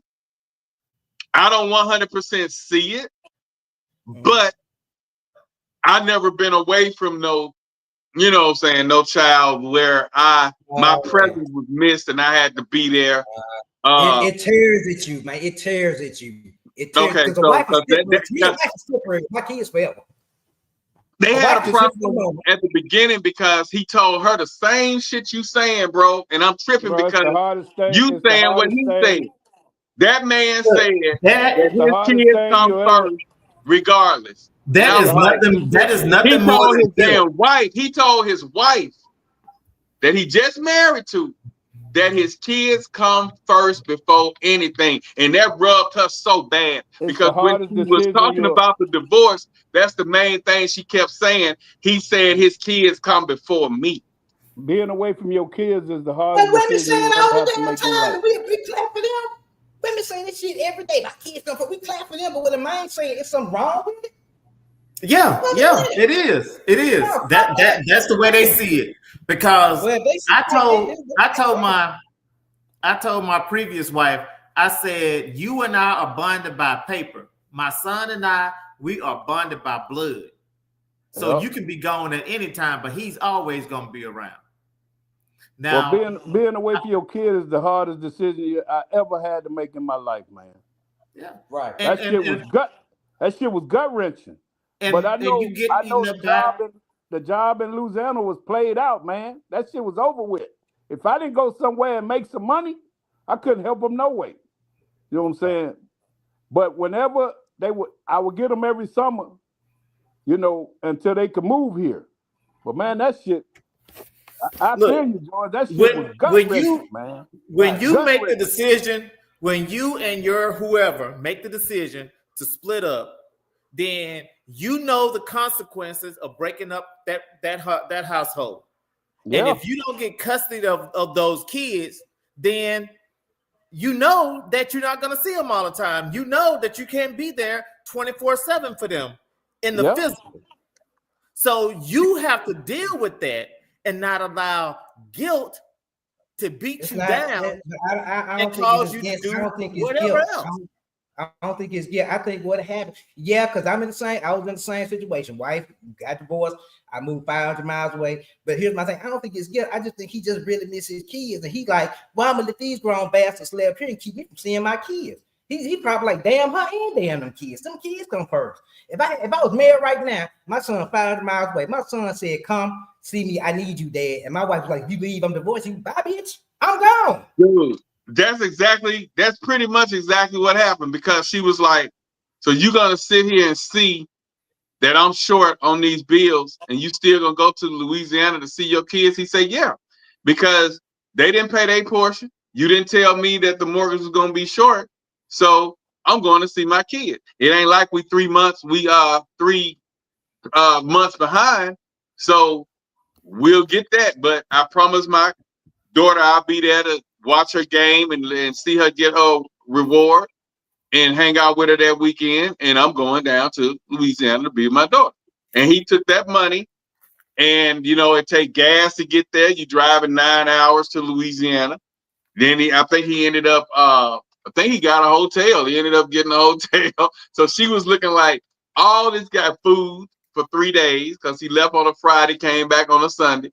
So she was like, the food, the hotel, the gas, all of that could have went towards this mortgage. But you chose to spend it on your kid. And that was the straw that broke the camel's back that made her serve him the divorce papers. But he said that had they been communicating, he was like, and when she served him the papers, he tried to talk to her. He was like, man, we could have worked that out. That was, all she had to do just tell me, you know, this and that and that, and we could have discussed that and worked it out. But the fact that she had to go and belittle herself to ask her co-workers and everybody to come up with the portion of the mortgage, she felt like that was grounds for divorce. She wasn't no real wife. That's not what a real wife is. And she was looking for a way out too. Right. That wasn't a way out. She was looking. She wasn't, but she already said she wasn't happy. Well, she was looking for a way out. What it sounded like to me, he didn't know what was going on in his household. You have to anticipate things. You have to already know what could happen. He didn't see that. Just today, you have to solve for tomorrow and the day after. And you know, Austin, that's why I say so many times on the podcast that men a lot of times get comfortable, they get settled, they get content, and they think because we're logical thinkers that we just going through shit right now and it's going to be okay. A lot of men think like that. They feel like we're in it for the long haul. We done got married, we got these kids, we got this mortgage. They feel like we're in it for a lot of men feel like they're in it for the long haul. But it be those women that's in the back saying, fuck this, I don't need this. Because whether it's on a job or whether it's just their parents, whether it's friends, whether it's family in their ear, encouraging them, girl, if you married, you don't need to be with that nigga if he can't help you pay rent. But they don't understand that you get on in hard times. They don't understand that the other people in the house didn't pay their portion. They don't understand that she didn't tell him that she was going to be short and his money was already spent. So that's what we run into with the lack of communication when you're in these marital relationships. Not only that, though, D. See, for her not to get, she a teacher first of all, and if she missed enough time where she didn't get a check, there had to be a conversation like, okay, you've been off work for like a month. They gonna pay you? See, and then she needs They to don't be able to give communicate you, like that. well, she need to be able to give you an answer to that. You know what I'm saying? And so what was going on in that relationship is a lot of problems, not just that one, because if they didn't have at least a couple months to get by, then that was another issue. You see what I'm saying? So what's really going on? Because if they did need the money of the kids, right? And they only was behind the 1 month, right? And then he took the money that he made because he was going to go to Louisiana after he paid his portion. What else happened that they don't have more money that would cover her not getting checked? I guess her portion didn't get paid, and the people that was living with them, the kids that was living with them, didn't pay it. And she was looking for him to take a break and pay everything. At the end of the day, it don't matter when they had the money. Them grown ass kids should have been living in the house when she got remarried in the first place. That's your first mistake. That never work. Now, I agree with that because Bo Rock and Austin, y'all know I really don't care for people. You know what I'm saying? Especially, like I say, Austin, I can name the people who I would let come and stay with me on one hand. Yeah. I don't do company like that. And like the wife, she loves company. I don't like company. So if her it's certain people I tolerate, and that's why I'm glad we have space. The best thing we did was get space. 4,500 square feet is space. That's the way you live with somebody, because I don't have to cross in front of them to see the TV. I don't have to hear nothing. Sometimes I barely see her. You don't have and to when get we mad have company, you don't have to get mad because somebody doing some shit you really, man, what the fuck? You know what I'm saying, D? Yeah. Because when people in your space, bro, you be like, boy. And so now I'm good with the space because they downstairs, I'm upstairs.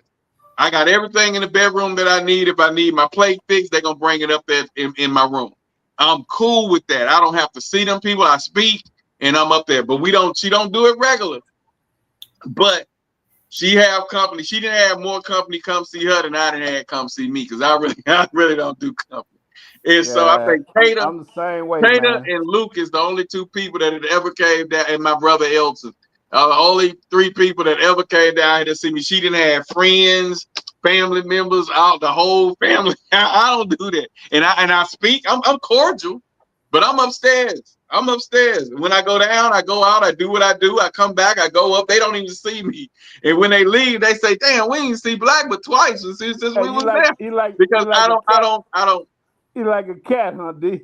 I don't go around. I'm chilling. And so that bothered me with them because I was coaching them, I was coaching them on trying to stay together. Y'all need to be together. Y'all took that vow for a reason, for richer or for poor, for better or for worse. But her mom and her co-workers and everybody she went begging for money for, they was like, well, if you got a man, you don't need to. You don't need to be with him, and we got to help you out. And the thing was, I'm like that too. Like I had a neighbor and I used to mow her yard all the time when she was single.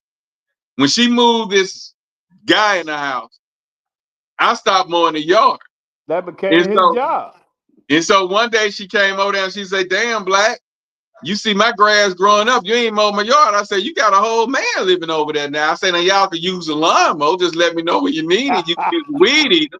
But I can't mow a yard that I know a nigga staying there." Yeah.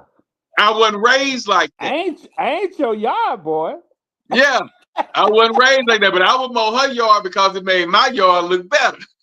Yeah. You know.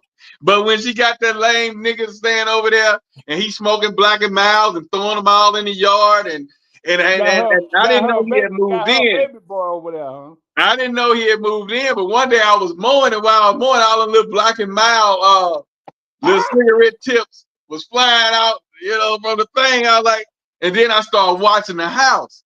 I said, "Shit, that nigga spending the night." Then it turned into every night the nigga car was there, so I just stopped mowing the yard. Y'all could use the lawnmower, but I refused to mow a yard, and you got a man staying there. I wasn't raised like that.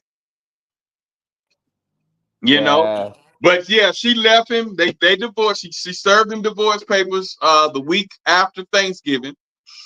And it's been hard for him because he didn't see it coming. Man, look, we ain't having sex. Right. We not having sex. We arguing all the time. You got your family here. And I told the wife that the turning point was with her kids living there, they didn't have that bonding time because they was kind of newlyweds, and her kids was there living the whole while. They didn't have that one-on-one. Like when my wife's brother moved in, he was up her ass 24/7.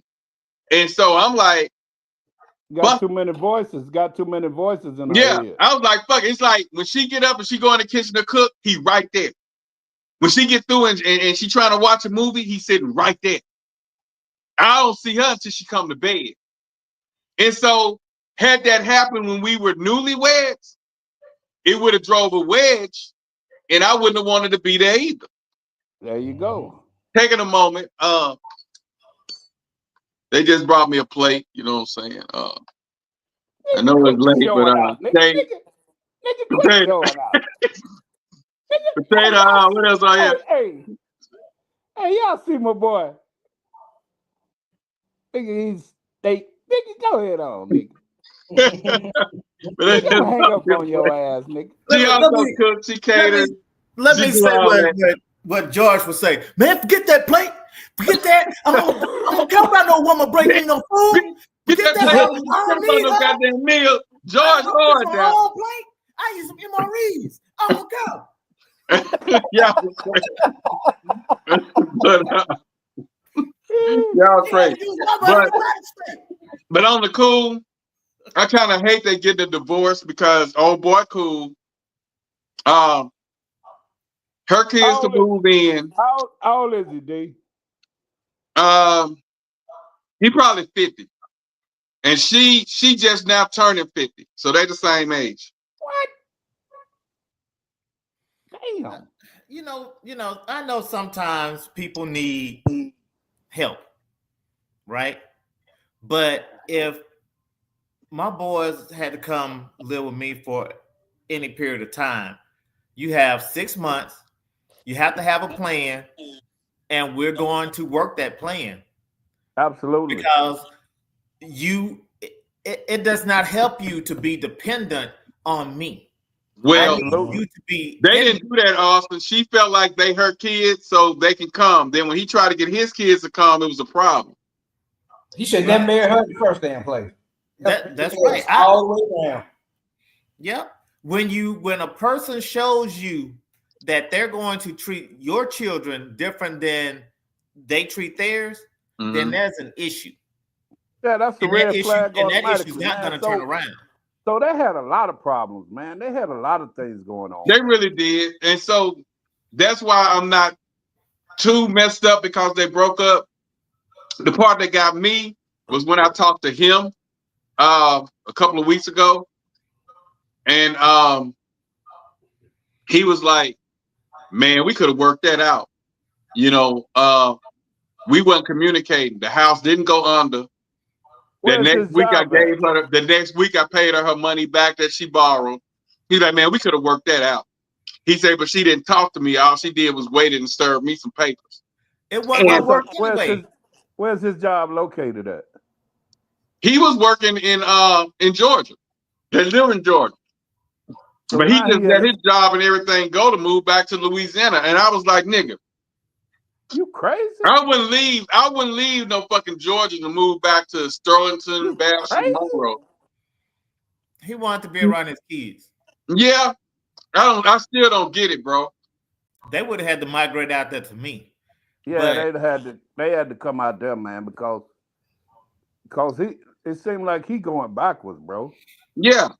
Yeah, man. So yeah. So that's what I asked you. I say you can't just get a place down here and just work. No, man, I'm gonna go ahead and go on back. Yeah, you know, no, man, that's crazy. Yeah, that's backwards thinking, man. Yeah, no. Yeah, the B50, man. He a little bit. I'm surprised, man. His decision making, he ought to be a little bit sharper by now, man. And I ain't try. I don't know the dude. Hey, Kurt. So it don't always work like that, my man. Yeah, I You understand. would think that. You're absolutely right. You're absolutely right. But yeah, there ain't no way I would have went back to no strop, dog. It ain't nothing there, man. It ain't nothing there. So what he gonna do? Well, what he gonna do? Be a manager at a store or something? It ain't no way I would have done that. I say, dude, you already paying your portion of the rent. Y'all rent every bit of $2,500. Why not get you a 1-bedroom and pay your portion of the rent in that 1-bedroom and keep your job down here? Man, they have rooms that you can rent now. People are renting rooms out in their house for like $400-500. Nah, this dude, you can get a good 1-bedroom. Actually, let me see. I think that's a 1-bedroom. They got a 1-bedroom apartment that you can get for $1,500, and he was paying at least $1,000 where he was staying at his portion on that mortgage. But even with that, I'm just saying, if he just wanted to sit back and even stack some money, then you can take on. Some people take on roommates. You know what I'm saying? Yeah, right. Fill out rooms in their house. That's the only thing that he did that I didn't agree with, and that was him moving back to Louisiana. Bro, my son just left down there. He went down there to visit his mom and his grandparents just this past weekend. I called him. I said, hey, it's gonna ice up here on Sunday, so you might want to be back. But he went down there last Thursday. He came back Saturday, and man, he said, man, it's just pops. He said, man, he said I struggled just to stay down there 3 days, man. He said if it wasn't just visiting my sister, my mom, and my grandma, man, he said I ain't no way I could have stayed down there, bro. He said, man, it's sad down there. It's sad. It's depressing, man. It's depressing. He said, I grew up in Bastrop, man. It's sad. Hey, Kurt, I used to fuss at Austin because he used to come a lot. Yeah. And then he just slacked up. And this was before all the death. He just slowly started slacking up. And he would say, man, ain't really nothing to do down there. By the time I see you and I see my grandmama now, hell, I'm ready to go. And I was like, man, let's do this, let's do that. He wasn't interested. He did not want to come back there. And I was like, dude, you need to start coming back visiting. And now that I'm away from there, and then when I go back, I ain't feeling it either. Bro, it's sad, bro. And Bo Rock, that's my ace. That nigga that at Austin, that's my brother. We were inseparable. And when he slowed up and said it wasn't nothing to do in Bastrop, then he started saying he don't see why I'm there. And he was trying to get me to move to Dallas because he wasn't going to be coming back and forth. And he was single damn near as a $1 bill back then. Bro, I cannot believe I didn't see it. I couldn't believe you got out of Strop, man. I know you was going. First, I thought you would move to Monroe. Because I remember at one point you started going to Monroe all the time doing shows, man. And next Man, thing and the you know, money that I was making was so good in Strop with the easy living. That's why I wasn't gonna leave. But yeah, when they started shutting them schools down, I had to get out from under there. When you got kids and they shutting them elementary schools down and moving your kid over to the middle school, and they supposed to be in the 5th grade, that wasn't sitting right with me. See, you should have just moved on to Dallas. Then you could have just been going back and forth doing your little shows and come on back home. Yeah, but yeah, the best move I made was heading out east, and shit, I'm good. Yeah. But yeah, and I checked on him for the new year. He didn't hit me back, because I know he really thought the shit was gonna work. Because the worst thing is a man thinking everything cool, and then that shit flop on him. And it ain't like she was giving him the blues, messing around or nothing. He really thought he had himself something, but that one financial breakdown split up their household, bro. Man, they just were broke before then. It was broke way before then, but that was just the last straw. That was just the thing that caused it. Hey, on another note, man, I know you was asking for stuff to watch, man. If you got Paramount Plus, man, you get an opportunity, please watch Landman. With Billy Bob Thornton in it, man. All right. It's called Landman. It's 11. Let me get these videos out the way. Hold on. Yeah. Landman, I just wrote it down. Here we go. Are we really being realistic about the men who actually do make 6 figures or more? I mean, what I mean by that is most women would say that loyalty is at the top of their list among many other expectations that we have. However, let's really get real about this. Every woman wants a 6-figure man. And if he's remotely handsome, he has his choice and options of many women of many races. So his options are plentiful. And of course, we think that we're going to be that special woman whom he's going to settle down with and be loyal to. But we must know that at any given point, that 6-figure man can and most likely at some point will exercise his many options. That's not to say that men who makes less than 6 figures don't have options, because we all have options. However, their options are a little bit fewer. So expecting a man in the 1% of earners to be loyal is delusional.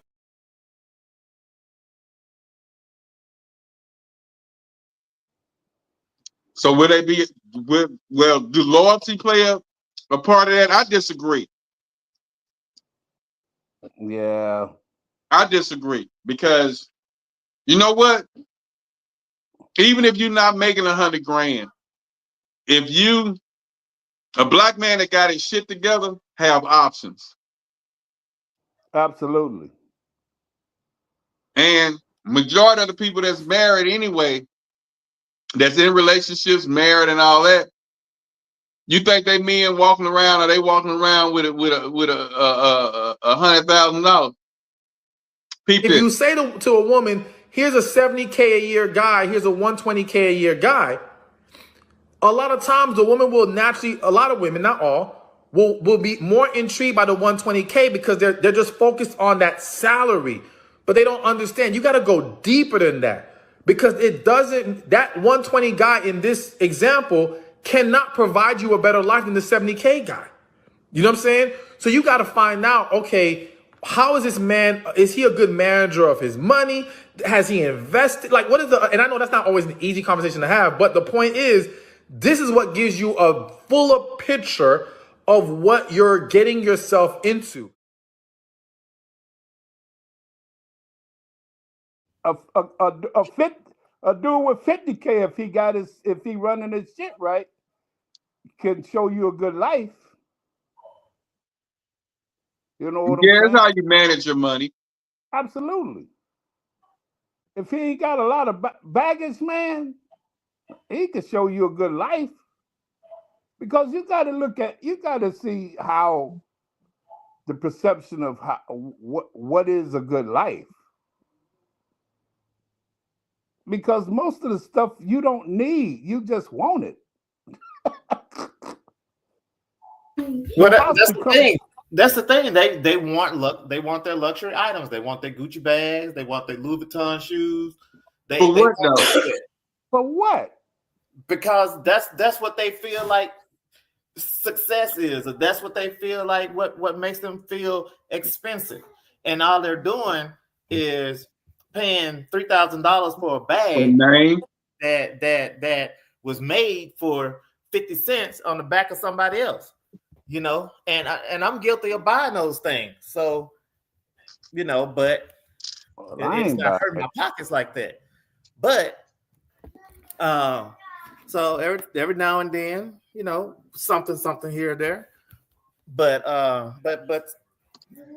this one guy said, he said that poor people spend Go broke, all of their money trying to impress rich, trying to imitate rich people, and rich people are saving their money looking poor, meaning that they're not buying all of these items. And a lot of people don't know that a lot of these items are donated to them so they can wear them and promote them. So these poor people will end up spending all their money trying to get it. Right. Now, well, see, a lot of rich people worry about generational wealth. A lot of poor people worry about right now money. If you watch Land Man, they want their grandkids. Like when Jerry Jones talked, man, he was talking about how the whole reason he bought the Cowboys, and the reason how he got wealth is he went and bought several plots, and it was the intention on building. He paid $25,000 a plot, and he on those plots he started drilling oil wells on 4 of them, and he said in 6 months he was able to buy the Dallas Cowboys. He made how much? In 6 months, he was able to buy the Dallas Cowboys. So basically, he was able to buy the Dallas Cowboys on the investment of the $25,000 he paid a piece for those plots of land in Texas. And so he said he bought the Dallas Cowboys so that he could one day work with his kids. And at the time, he said he thought he was doing it for his kids, but he said he got more out of it because he got to hire his kids and had that way he don't have to worry if his kids are around because he hired them. You know what I'm saying? And so he made his business part of his family. And that's why he'll always be involved in what goes on with the Cowboys. He'll never relinquish authority over the Cowboys. He won't even give it to his kids. They don't even run it. That's why they don't win, because he a poor general manager. He don't know what the hell he's doing. Somebody calling out Austin. You know. But it's the show really good, man. Hold up, Austin. Yeah. She said that was your opinion on your experience. Yeah, I mean, that's experience. So you're not just making it up, you going off of experience. Yeah. Been there, done that, all that. And so that's the key thing, though. Your spending habits. And like he said on this one, check this one out. It makes it seem like every woman wants a six-figure man. Yes. All right? Yeah. And don't get me wrong, I'm sure every woman ideally would love to have a guy who's making that much money. Yeah. Right? However, the majority of relationships involve women that are with men who don't make six figures. Facts. So to make it seem like you can't get a woman, a decent, good woman, without six figures, it's ridiculous. It's ridiculous. But you have to understand it. If I bring you on a show and I ask you, people answer in an idealistic manner. They're going to say, yeah, what the top of the line thing they want. It's like you bring someone on the show, you say, what kind of car you want? They might say a Lexus, a Bentley, but they ain't got Lexus money, or they're going to be happier in their Nissan Maxima or whatever. Exactly. So we have to understand how life actually plays out versus what people proclaim and state aren't the same things. And see, me, because my folks always had, I'm not big on name brand per se. And then my folks wore name brand clothing, but they used to buy them out of season. And they taught me that. Yeah, So get them on sale. Yeah, they catch them on sale when they're going out. When they get rid of the winter clothes, they buy them in the spring. When they're getting rid of the summer clothes, they buy them in the fall. And I was like, I saw them in designer, but I was buying designer when I saw designer instead of waiting to catch it on sale. So I learned to do all of that from watching my folks. And that goes back to people that have money don't go out their way to show that they have money compared to the people that don't have money that go out their way to try to portray that they have money. Yeah, if the Mercedes got good rims on them, they don't put new rims on them. They ain't trying to be flashy. They just drive the car as is, man. A classic car don't need you to do nothing to it but drive it and take it to get oil and get it serviced. That's it. It don't need the rims and all that other shit that people be doing to it. But people be trying to set up, have feel some type of way to draw attention to them to say, hey, look at me. I'm shining, I don't even understand why athletes who are successful will wear $600,000 earrings and jewelry in a football game. It's ridiculous to me. In the game, you flossing. Why?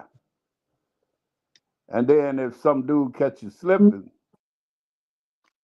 then you like, oh man, niggas ain't shit. Well, especially these days. Niggas look for opportunities all the time, bro. That's what happened especially to that these rapper. days. That's what happened to that rapper. What his name? P&B or P&B? Yeah. Is at a Roscoe's Chicken. And the dude saw him come in, saw him just flossed up, man. And the dude bumped hands with him, walked outside immediately, called another dude, said, hey, man, P&B just came in the joint with his girl to get some chicken and waffles. That nigga flossed up. That nigga got $3 million on him, on his neck. You know what I'm saying? That nigga went and got that dude that he got in contact with, he went and got his underage kid. Go in there and bust that nigga, man. Take his shit. And that dude went in there and shot that dude, man. First, he put the gun to him, man, and told him, give me all that shit. P&B had his gun with him. When he made his mind up that he wasn't finna go out like that, that dude just unleashed on him, man. And that was sad. And the kid didn't even get no time because his daddy knew the reason the dad went and got him because the dad knowed he was told already. He knew the kid had psychological problems, man, and wasn't gonna get no charge. And he was but 16 years old. So man, people be plotting on you, and you're an athlete, and you think you safe from all of that kind of shit. You know, man, you ain't got to do that, man. It's just I don't get it, man. Jefferson, man, with the Vikings, man, he must have had he must have had a couple mil on just on his person, man, at the game in a football game. I don't know, man. But Austin say when you in Dallas, man, and I think that's where you at. But yeah, I'm in Fort you have Worth. to Right up the street. roll a little different because those people actually be on their shit out there. Yeah.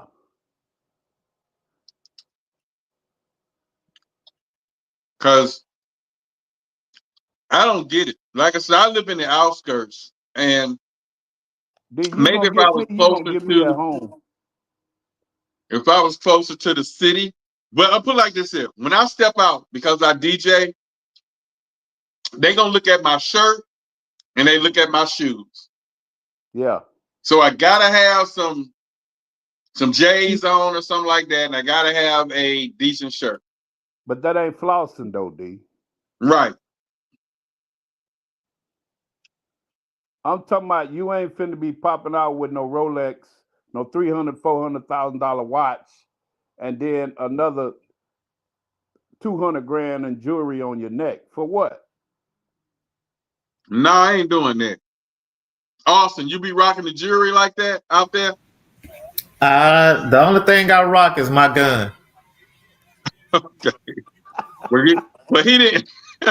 But he didn't get off into the jewelry. But you know, you gotta be rolling a certain way out there in D-Town. I heard.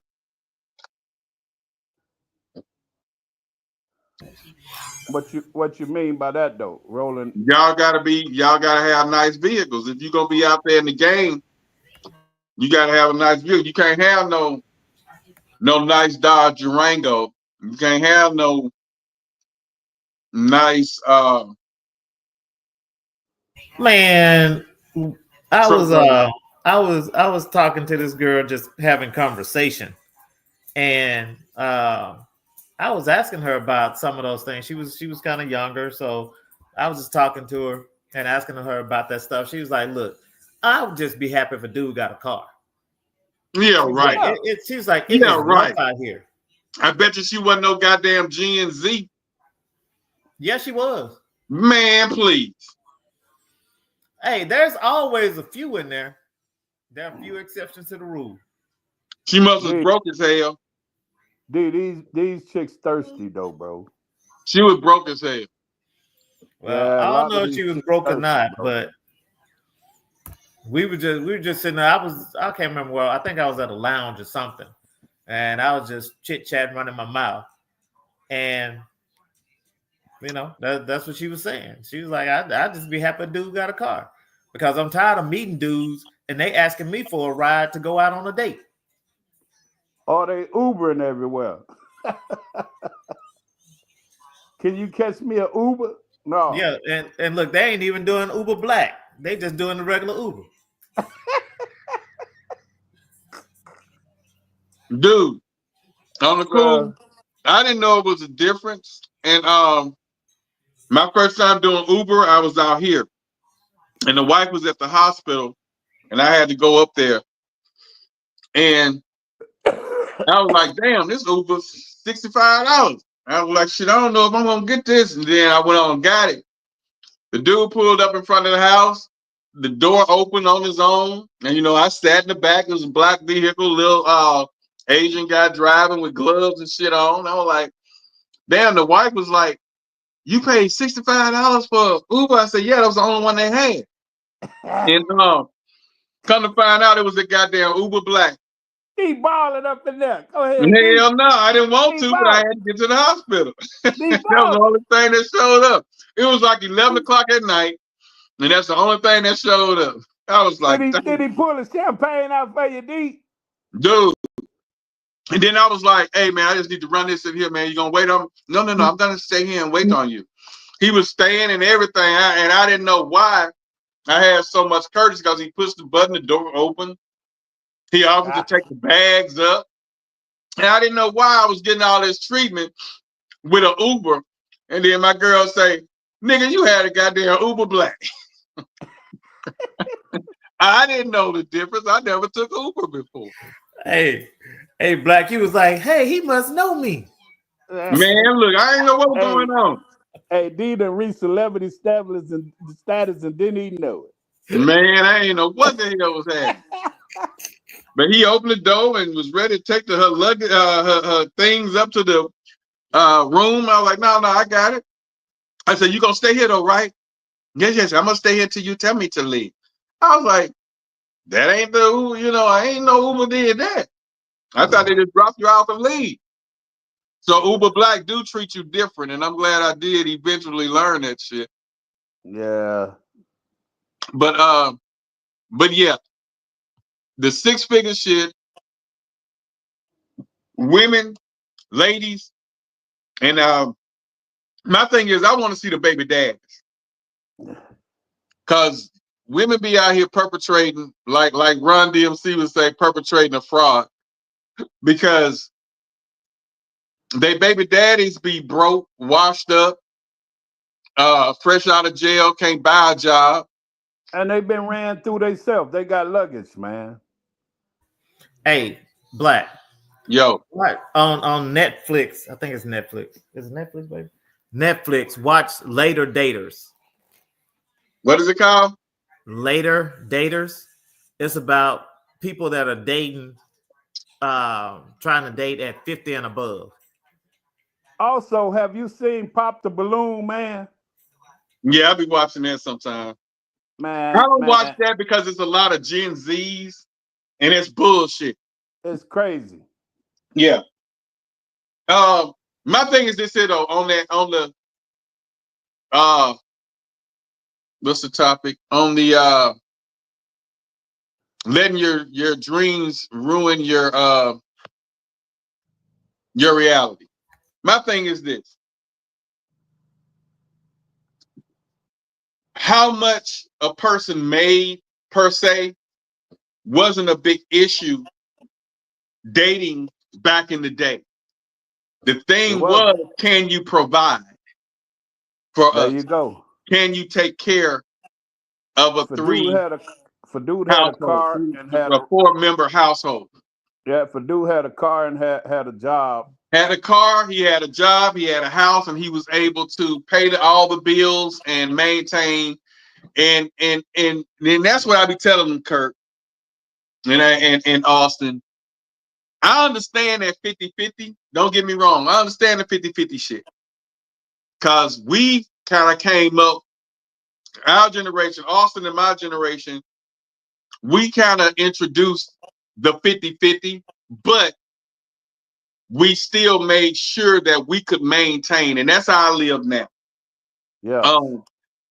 The wife can give her portion, but I'm going to make sure if something happened that I'm still able to take care of the household to make sure everybody's straight, to keep the roof over the head. You get what I'm saying? I'm going to make sure that I make enough money where if something happened and she couldn't work, we still could function. But if she's working and she's able to contribute, yes, I'm going to take it.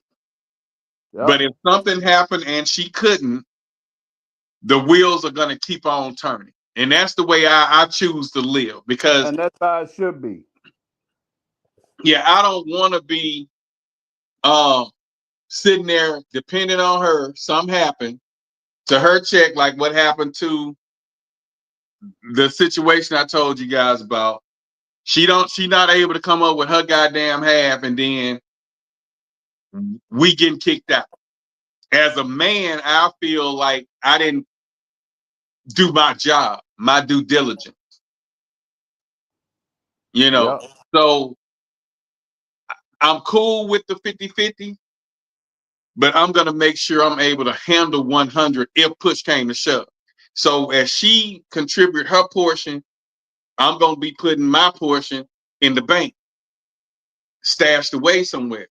So if something did happen and she lose or I lose, y'all covered. We still covered. And that's just me as a man. Now, his situation, because it's like this. If her brother was to move in, our sister was to move in with us, I really don't care for him. I don't have none of my people living here. I'll feel some type of way too. And I'll feel like, well, they not paying and I'm not finna pay. They slack. I know me and my attitude. But before it gets to that, the minute they miss 1 or 2 payments, I'm finna have a talk with them, and they miss that 3rd payment, they out of here. And if she want to go with them, she can go with them. I'm just keeping it a buck, real nigga shit. You know, he didn't put his foot down, and he wasn't the alpha male. He was more of a beta. I'm gonna tell you a secret though. B. You may not know this. You ever heard of squatter laws? Yeah, they do that here. People can get in your house, man, and bro, you damn near got to get. You got to damn near got to get an attorney general to get them out your shit, bro. Once they start receiving mail at your house, they residents. Well, you know, so getting them out. What I'm saying, getting them out isn't always easy. That's if they know. Now, of course, a lot of times people don't even know that even exists. You know what I'm saying? And you can put enough pressure on them to make them do something. Like, you know, you got to get the fuck up out of here. You know what I'm saying? But I wouldn't but, man, when I couldn't bring my kids over there, and I'm married, and I pay rent there, and I pay mortgage or whatever there. I'm paying the utilities. I pay my portion, and my kids can't come here, and yours can come at any given time. Your relationship got problems anyway. Yeah. Your relationship got a lot of problems right there anyway. And like I said, I hate the divorce thing, and I told her good. I say, make sure you know what you're doing. Because something made you guys get married. You know what I'm saying? And that'd be my preach to all the married couples that's thinking about divorce. I say, something made you say you wanted to marry him. Something made you invest the time and the money to do this damn wedding. So y'all need to find out where the split came. And it's usually lack of communication. She doing this, I don't like that. He doing this, I don't like that. She hanging with her, I don't like that. He with him. You know, it's a let's pause and say, what we gonna do? You know what I'm saying? What we doing? And I've had to do that because sometimes we can, us as men, can get so caught up on doing what we feel is right. You know what I'm saying? That we feel they shouldn't have an issue with. Yeah, we don't see the whole picture. We see the part that we want to see. Yeah, and what we're doing is not in our head messing with the relationship. So why are you even tripping? Yeah. Like Kurt, you know, I ain't had a number of female promoters. So when I would text, get your fine ass up and go put the flyers out. What's up, good morning, sexy. Get ready to go to the radio station. I'm finna come pick you up so we go to the radio station. Yeah, when you got a whole woman laying in the bed with you and she read that fucking text message that and y'all supposed to be building together, how you think she feeling when she read them, hey, sexy and get the sex ass up? And you didn't mean shit by it. I didn't mean a goddamn thing about it. Yes. But she brought to my attention that, and I didn't know. And this me learning the new way of the world. Because people know me, I'm just DJ Black. Man, ain't nobody but Black. Yeah. You know what I'm saying? I'm gonna say, get your sexy ass up. If she wanna be sexy, and I know her main thing is trying to look sexy. I used to greet women on what their weaknesses were. Or that might motivate her to go ahead and do what I need her to do. And so I feed off of what her weakness is. Like if I know she put on a whole lot of makeup to try to look good, I might say, "Girl, get your pretty ass up." Yeah. And if I know she wearing the tight clothes to try to show off her figure, I might say, get your "Get your fine fine ass ass up." up and go do this and that." And that just, that's it. And then when a boyfriend or whatever see that, they be like, "Boy, they ain't nobody but black." Because I'm like a brother kind of person to them, because I didn't employ people under me that I liked. Well, Anybody that worked for me, we were friend zoned. Right. That wasn't no hookup It wasn't phrase. gonna be no hookup, no lust. I made sure, Yeah, because I didn't need that. I didn't need that on me.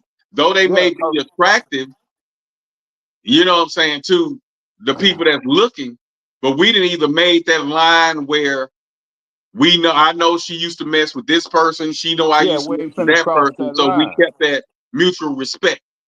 Yeah. But the wrong person would take that out of context and know how to right. deal with And it. so that was the biggest, and I talk about it a lot, because that was the biggest turning point to being in a serious relationship. Because I never really been in a serious relationship until I met who I met. And then, like I say, I need you to meet her, but till I met who I met and I'm with now, I never really was in a serious relationship. I was learning in the relationship where you met me in. I was learning. Right. And Right. then that was like my first relationship out of college. You get what I'm saying? I got with her fresh when I was in college. I was actually on college break when I met her. You get what I'm saying? So 19, 20 years old, just trying to experiment with different things. But So then what happened for you, man, is you start by giving yourself an opportunity to get all those experiences. Here's what experience teach you.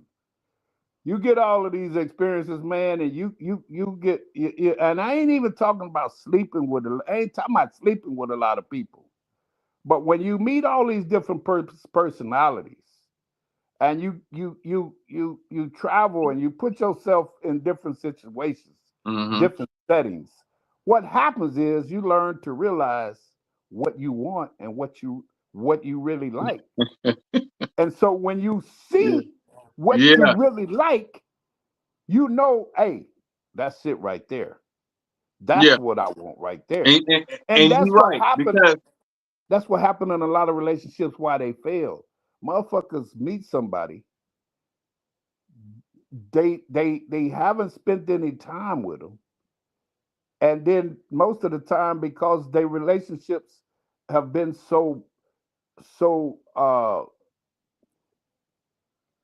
it hasn't had a lot of meat, meaning it's been so surface driven, what's on the outside, that they don't even know what it is they looking for when they see it. So they keep going from relationship to relationship to relationship based on a lot of surface shit. Yeah. Oh, And she like I fine. said, Oh, Kurt, the pussy good. The pussy good. Oh, my thing was I was caught up in relationship out of relationship out of relationship from ULM to Jackson State. Yeah. And I was studying the 5% Nation of Islam. Right. And I had always said I never wanted a woman who had kids. Right. And the fact that I was studying the Nation of Islam and trying to change, when I met her and she had a child and was pregnant with a child, right, I felt like, and then we met each other, I felt like that was a law, putting me on to something, because I was so bitter towards women who had children at that time. Right. And so I'm gonna show you something different. Right. And so I took that on. And so it was supposed to be a learning experience. And I kind of got comfortable in that relationship and was going to try to stay in it, even though 3 to 5 years, especially the 6th year in that relationship, it was like, this ain't for you. But the fact that I had all the freedom to do whatever I wanted to do, go wherever I wanted to go, be with whoever I wanted to be with, I stayed in it. but it was making me stagnant, and I didn't realize it, until the last straw.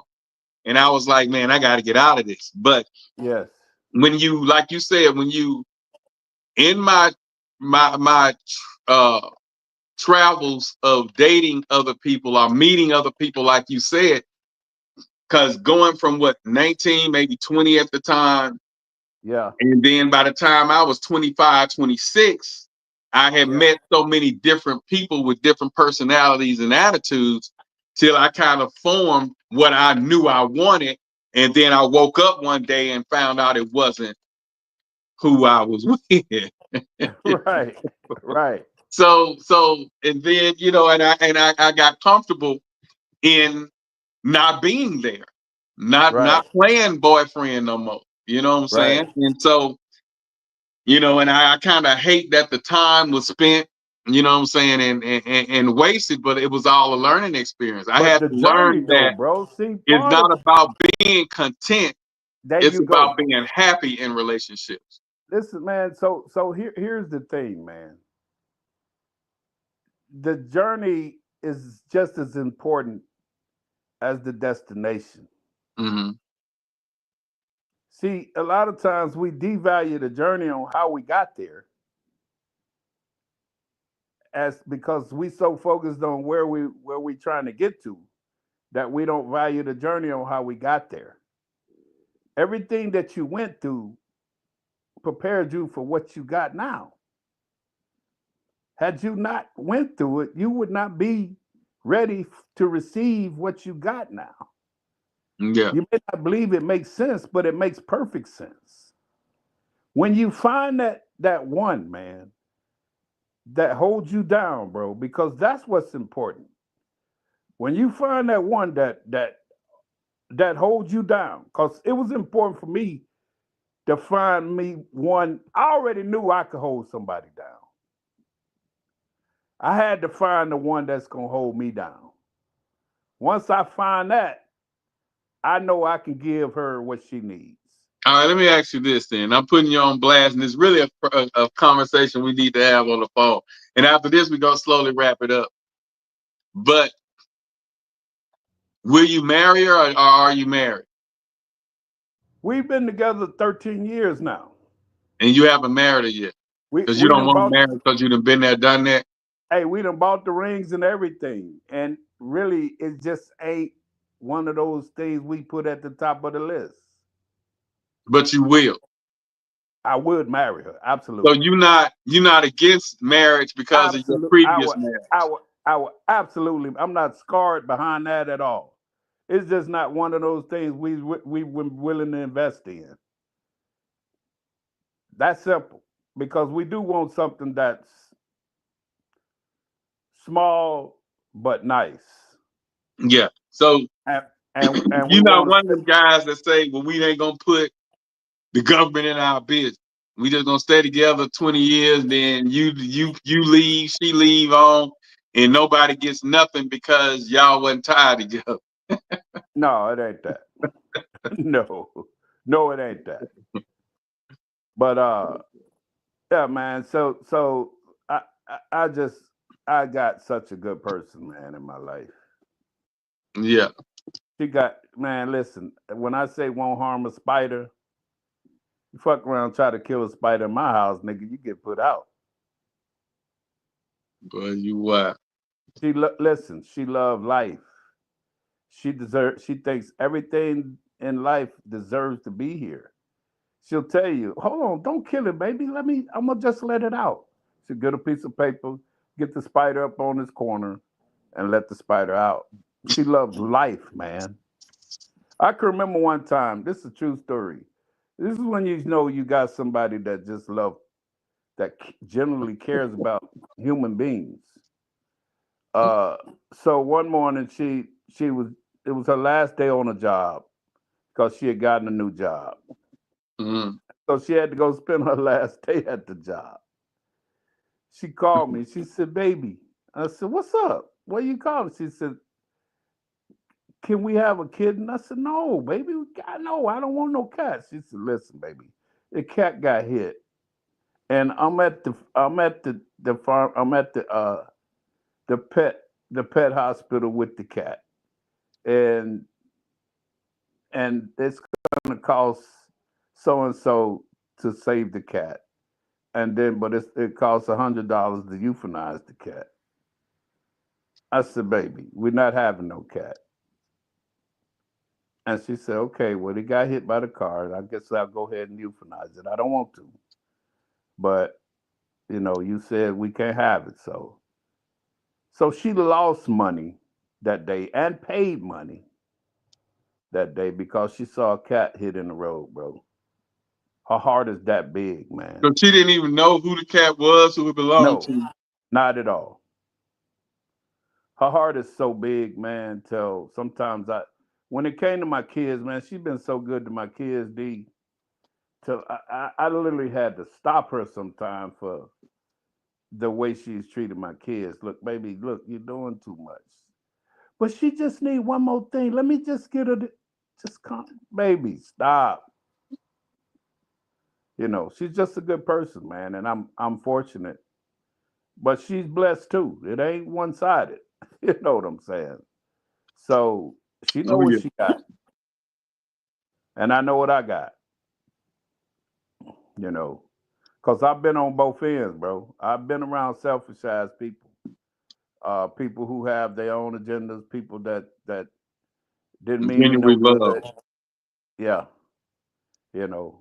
one sided love, man. So I've been there, bro.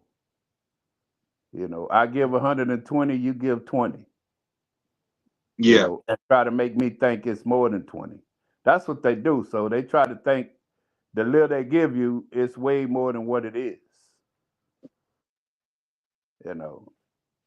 And then when they talk to other people, they try to spin it like, oh, I do this, I do that for this nigga. No, you don't. You know what I'm saying? Yeah, and you came from that. Yeah. You know what I'm saying? So I dude, I'm Superman fortified now. Look, crypto and none of that shit can't affect me. I don't put labels and ownership on nothing, man. And none of this shit promised us. We here to enjoy it while we here, bro. And when that's Right. done, is this a wrap? It's that That's simple. it. That's it. And if you get caught up and get too close to something, thinking that you own it and it's yours, well, That's good luck with a that. lot of times that's when the shit hit the fan. I hope it works out for you. Good luck with that. When the funk hit the fan. Nah, I but done seen a lot of dudes, man. They got to go get that pistol, man, because what they thought they had, that wasn't it, bro. And then they wanted to yeah, get man. Especially now. it. Yeah, bro. Especially now, big man. It was hell back then, but Yeah. it's triple hell now because Oh, these young niggas twisted, bro. back in the gap, we would see a ring on somebody's finger. We would see her walk in with her longtime partner that we know she been with. Yeah. Now I ain't gonna lie, if there's somebody new and she stepping there with him, me and Austin, we'll be like, he don't know what to do with that, and we'll step in and try to get her. But Yeah. if we know they done been together for a minute, and we didn't bother that. We see a ring on her finger, damn, she taking. Damn, that's his girl. But today, them niggas don't care. Soon as you turn your back, they worse than R. Kelly said in that song, what he say? I'm a flirt. Soon as you leave, go to the restroom, I'm gonna be up at her. Them niggas Yeah. are 3 times worse than that now, homie. Bro. You just gotta have a girl that's about that. That's There about you you. go. There You know you what I'm go. saying? So it's like you can't worry about, and I try to preach to these young cats and the older cats, because like I said, I lost a partner and he's still trying to watch his goddamn wife today, and that bastard in his 50s. And my thing is this. Crazy. My thing is this. A woman gonna do what she wanna do, homie. Period. My thing is this: you can't watch them. They 4 times slicker than a man. You Yes. can't watch them. You just gotta have, and see, he don't have that self-confidence in himself. And that's why he's still running behind her. But I try to tell him, don't be in the business of keeping somebody that don't want to be kept. And right now, there's so many ways to make money. If you a man sitting around here and you ain't making no goddamn money, it's something wrong with you. None. There's something wrong with you. Stop watching that woman. None. Let her move on. You blocking your own blessing. Because if God's showing you, if the Creator's showing you all them signs that you don't supposed to be in that goddamn relationship, you doing everything you can to try to keep her at home, and she still want to run the streets, and she's still sexting people, shooting text messages. You sweat, you so wet. I can't wait to you made me wet. If she texting other men that, why the hell you still with her? Boy, he's stupid. Let her have that man. You know why, D? Because he a simp, man. That's your boy, but he a simp. He just a simp, man. Some niggas simps, D. He ain't my boy. Well, I thought he was my boy. Hell, when I told him he needed to leave her, he blocked me like a little old hoe. Hey, some niggas just simps, man. I don't get it. He for the streets, I bro. ain't gonna try to keep up with no broad, bro. Bro, Number one is too many out here. Hey, man. What Terrence Howard saying, hustle and flow? See that broad over there, man? She mine, but she don't necessarily belong to me. Hey, my thing is, it's too many of them out there, bro. That's nice and genuine, like the one you met, like the one I got. It's plenty of them out there like that. But we looking over them because they don't look like the Megan Thee Stallion. They looking over them because they not Megan Thee Stallion. They not Cardi B. They don't stand out. They the ones that got their hair pushed back, working at a Chase or something, just sitting in there and they go home. You know what I'm saying? Working at the warehouse at Sam's. They don't look at them women as the manager at Sam's warehouse. You see what I'm saying? Yeah. A lot of times we looking for the lashes or the ones that stand out, like, oh god dang. Not knowing that the manager at Sam's warehouse, once she takes that hair down, you know what I'm saying, and put on the right clothes, she look better than when we was god dang. She fly too. But we overlook that because it don't stand out. It's like the so-called plain Janes and the natural woman is being overshadowed by the lashes and the makeup and the titty, the cleavage. By the OnlyFans bitches. Yeah. All these bitches want to be OnlyFans. But DC, man, the thing about it, man, you just got you overqualified for a lot of women. And I'm very picky. And you know that though. See, when you know your self-worth, man, you ain't never got to worry about no bitch getting over on you. Cause the only thing could ever happen to D Black is what D Black allows. Like a laugh. Man, you hitting that on the head. And what I do, and what I always did in all my relationships, because I know that I don't have to tolerate it because I was raised like that, is I warn them when I know stuff. See, a lot of men like you, even you knew shit, but a lot of men just don't say nothing because we like, if that's what you want to do, do that. You know what I'm saying? That's you. We don't say shit. You're going to put that shit right there out in front. I'm going to say, hey, I'm going to hit a rank.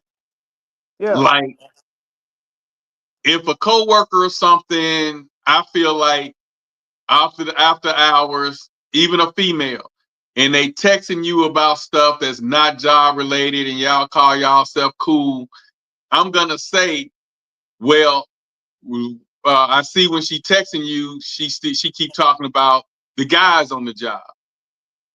You know what I'm saying? I'm just gonna mention it so you'll know, because my main thing in a relationship is to let them know that I'm no fool. Absolutely. So I'm gonna hint around on what I think going on, and that's for you to nip that shit in the bud. Because if you keep it going, and I have to mention it more than one time, it's gonna be a problem, and then I'm gonna eventually get out of it. First of all, we finna have complete transparency. I ain't got no secrets in this motherfucker. Right. And if you got secrets, you can go on with your secrets, carry your ass where you need to be. Because what you ain't finna do is be underlining, undercutting me on some bullshit because you've been hiding some shit, on the down low for so and so and so and so. So first of all, we finna have transparency. I ain't got nothing in this phone. You can see me doing anything. You can open my door, come in my room whenever you feel like it. I ain't got a goddamn thing to hide. And if I'm gonna do something, I'm gonna tell you that's what I'm gonna do. Right. So that's first and foremost. So with that, with knowing that I already know the confidence I have in me. Women won't lead us, bro. And the reason your boy get done like that because he a pussy. And when a woman find a pussy, since she got a pussy, she'll fuck another pussy.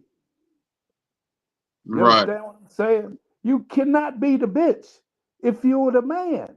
You And you know what though? The best can't thing be. he did was block me and unfriend me because I don't want to deal with no man that's like that anyway. There you go. I gave him Period. all the advice. I said, work your job, stack your paper, and if it keep getting worse, move out and do your thing. Dude, that dude He sucked. skipping work. He not working, trying to watch her, bro. He sucked good energy. Listen, you lose that good energy that somebody else could use fucking with him. I did. You understand what I'm saying? I Because did that. what you find out, D, I got a dude right now that I tried to help. He got a check sitting in there on my motherfucking table for $450 that he'll never get. Because he decided that he wasn't fucking with me no more. And he just blocked my number for whatever reason. So I can't even contact him to get his money. And all I ever did was try to help this motherfucker woman and his kids got tired of him gambling. He used to go to and race horses, bet at the horses. They got a horse track right up the street from me, about 20 minutes. That motherfucker get his check, he goes straight to the horses. Some days he hit, some days he lose. And that motherfucker, she worked at the post office as she a machine manager. So all those machines that sort that mail and shit like that, she went to school for that shit. So as the years went on, that I've been knowing him, the more she was doing that shit, she kept getting certification. And now she a manager doing that shit. She make that cheese. She got tired of his ass not bringing a check home. So she kicked the nigga out. I let the nigga move in with me. I know what the nigga make. I said, just give me $400 a month, bro. All your meals, all that shit, utilities, internet, heat and air, wash machine. You ain't gonna get that deal no way. Nowhere. That motherfucker told me, he said, look, man, I'm moving out in August. So August came, he said, hey man, listen, how about I just give you $200 for August since I'm moving out on the 21st? I said, no, why would I do that? He said, because man, I'm only here for a half a month. I said, but when you moved in, I gave you a month and a half for free. So instead of give me, listen, the nigga gave me the 400 and blocked me. He ain't fuck with me no more. And then fuck me. And then my son has some weights. He took them, didn't get them back. Just trifling. It just lets you know you can't help everybody. Everybody you can't save, bro. Yeah. Some motherfuckers ain't worth helping. And that was my first time experiencing that. And and I'm good with it because as I hear him now, jumping on her, threatening to kill her. Absolutely. And I'm like, I wouldn't even be in the facility nowhere in a cipher with a person who act like that. Because if you There get, you and go. like I was telling him before he blocked me, and I was over there for about 3 hours. The wife and I was over there coaching them for damn near 4 hours. Just trying to And I coach them. said, his wife had already told us that he was hitting on her. And we seen it one night when he acted like he was trying to get away from her, and he went like that and slapped the shit out of her. He knew what he was doing, but he was trying to act like, he was drunk and he was mad. Yeah. But we saw the hit. And then that next week I said, look, man, if you gotta beat him, you don't need him. I Yeah. say, so if you get to the point where you feel like you got to put your hands on a man, that means you don't really want her and you need to get away from her, and stuff like that. I was rhyming it and trying to, and he was like, no, man, I wouldn't do that. But he didn't know she had already told us that he had started hitting on her. Shortly after Yeah. they got married, he started hitting on her. And Yeah. so I was like, the last time, and then he found out she was texting sexual shit. I say, look, bro, you ready to put your hands on her? You talking about killing her? I say, look, man, you say you can go back to your hometown, right? He said, yeah. I said, bro, you need to go ahead and consider that option. So he don't want her hanging with nobody. So the wife like doing stuff like going to brunch and all that damn Atlanta housewife type shit. So Yeah. he want to go to brunch, get dressed up cute, go to brunch at 11, 12 o'clock, come back home around 2, and stuff like that. So he knew that the wife was going to be hanging with her. So the reason he blocked me, because I'm ganged up, I already know the reason you did it, is he didn't want his wife to leave hanging with mine, because he know if he blocked me or said something negative about me, that mine wasn't going to want to come over there. Yeah. So he said, man, that nigga tried to break up, told me to leave my wife. What type of nigga tell a man leave his wife? And then he was like, man, and so I tried to call him once his wife was told my wife that, man, he don't want him to he mad at him. And I was like, let me see, this nigga was calling me. I just was talking to him the other day. I gave him some advice. What the hell going on? Nigga, you bragging on leaving, and I just told you, if y'all had got into it, exercise your option. Exercise your option that you say you have. But he won't do that. So now his motto is still jumping on her. And if he can't have her, nobody will.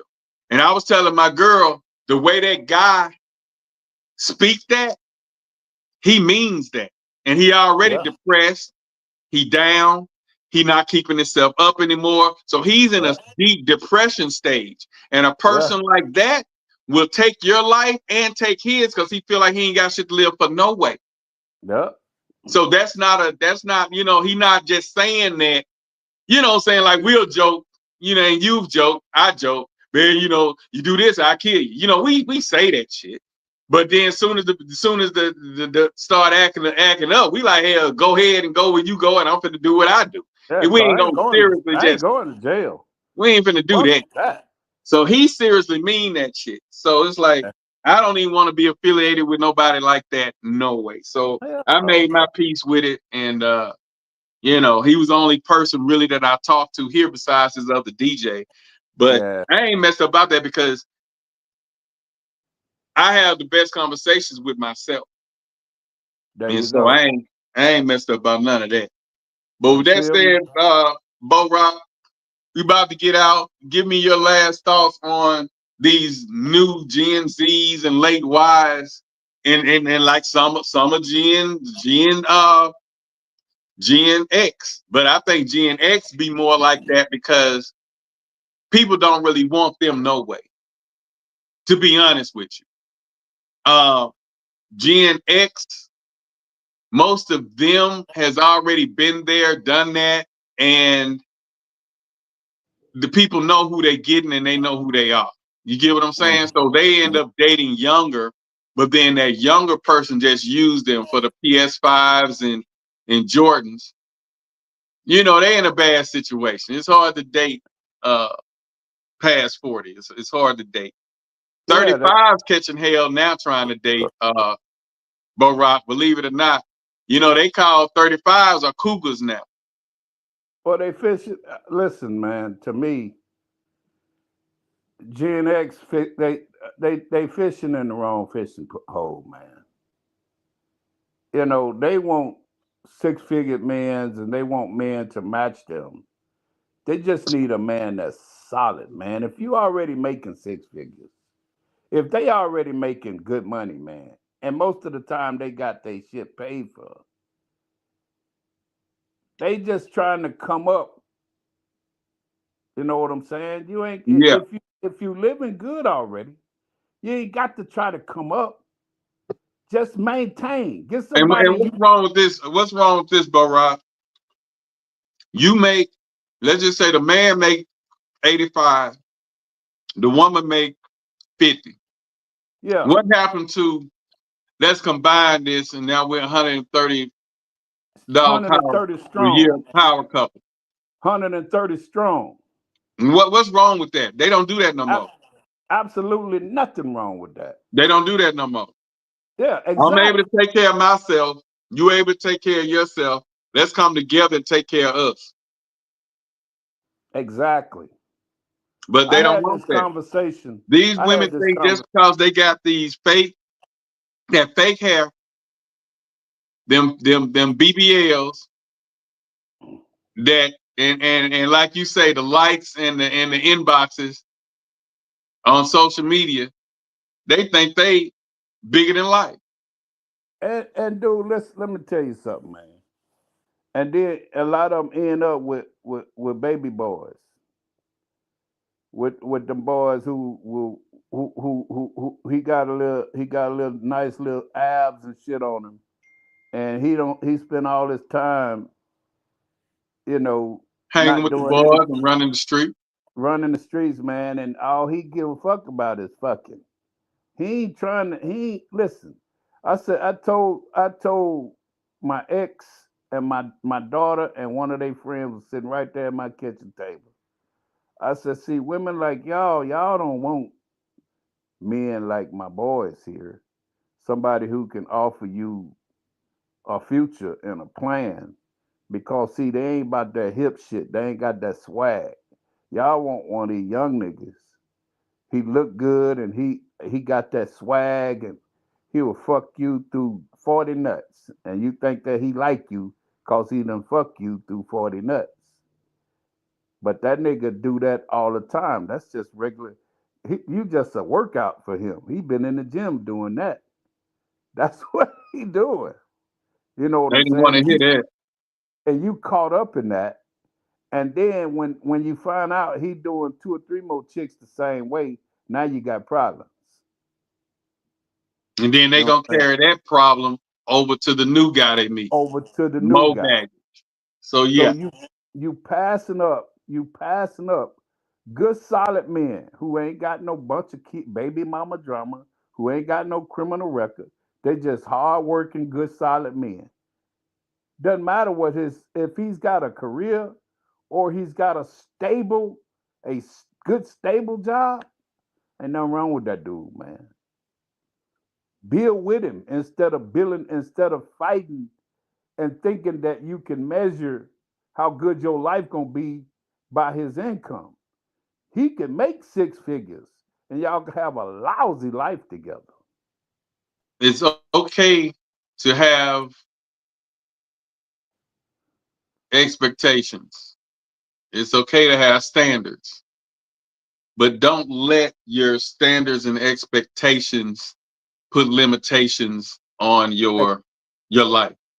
Exactly. Don't let something like that blind you from something that could be potentially like for instance my niece, my brother's daughter, her name is China Henry.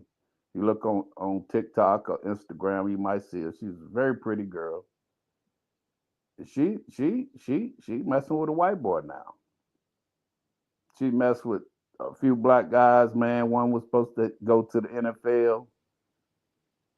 Used to see him on TikTok with her, man. He all just swole up, looking like he sort of remind you of That boy that's a receiver for Seattle.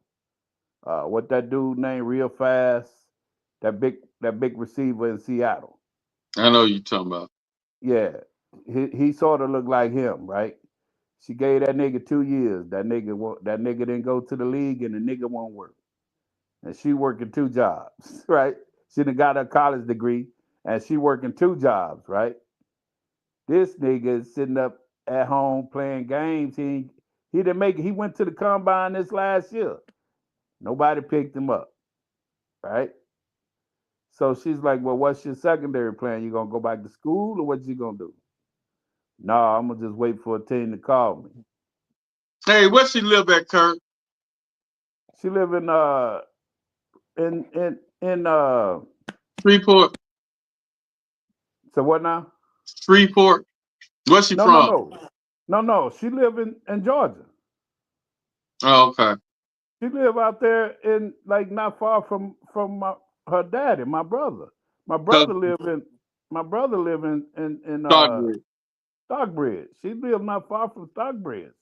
And the story you telling me, I know a female that say she went through the same thing with a guy out of Shreveport, and he went to the combine and all that stuff, and the team didn't pick him up, but this guy kind of ghosted her because she was asking questions like, you say your knee's doing, like what's next, what else what we got going. And his passion is he wants to get into football, so he kind of shied away from her, stopped calling her and shit like that. No, this ain't China. China just got tired. Like the dude wouldn't even buy he couldn't even buy her like a meal, bro. Like if they go out, everything was on her dollar, man. And she just got tired of that shit, bro. And even travel to the combine, she paid for that. You know, so this nigga, he was a mama's boy, only kid, and his mama did everything for him. See, so he used to that. So she messing with a white boy now, man. He's in finances.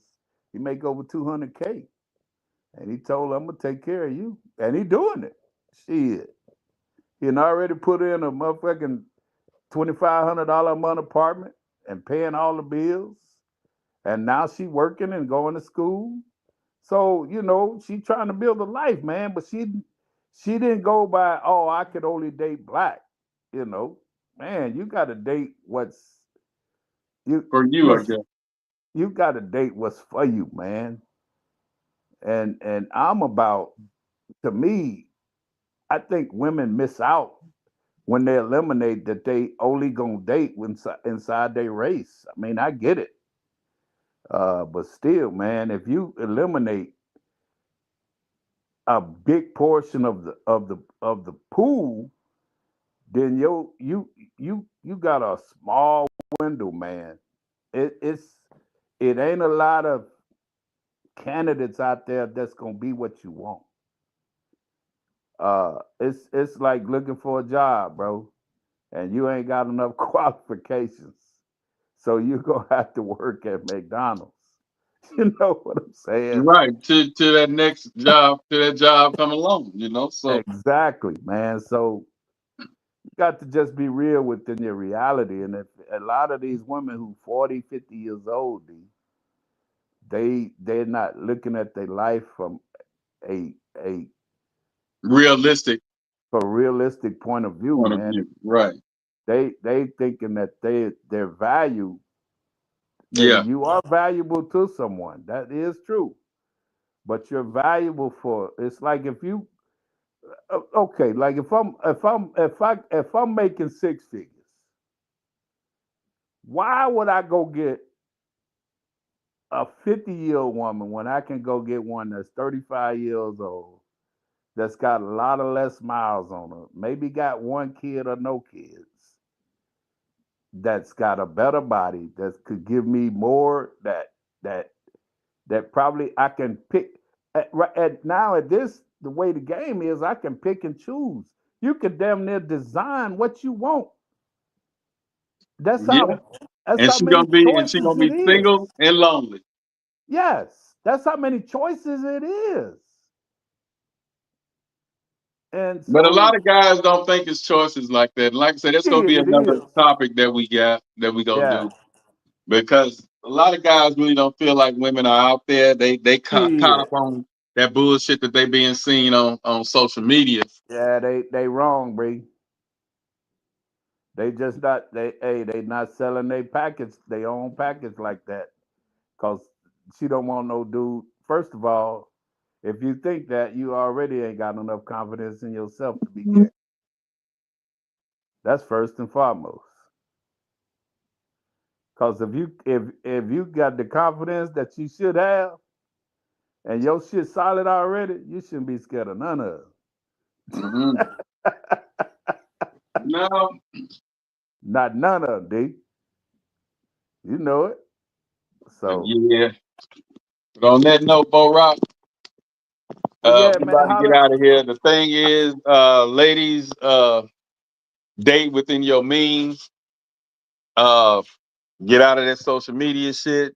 Looking for a man with 100K when you ain't even making 40K. And Date that within don't even your means. and we ain't even talking about settling. We're not talking about No, don't settling. settle. I mean, that's what I say. It's okay to have standards, but don't Yeah, be no fool with your standards. Because exactly. and like I say, guys, we more logical thinkers, and I'm gonna put some salt on these guys, and then I'm gonna get out. Why they think that when them guys get 35 and 40, that's what y'all get proposed to? We ain't saying he gonna marry you though, but he proposed to you to keep you Yep. tied in for another 5 or 10 years. But There that's you go. because we didn't been there, done that, and And we then they want start preaching. to see how it's going to unfold before we go ahead and lock in. Before we lock it in, then the guy start preaching. Man, find you somebody who gonna be there for you. That's all that really matters. That's cause he done been out there and tried to get all the other kind, and it didn't work. Yep. They used him for his money. They messed over him. So now, man, just find you somebody that's gonna care for you. That's there for you. You know, that's gonna ride for you.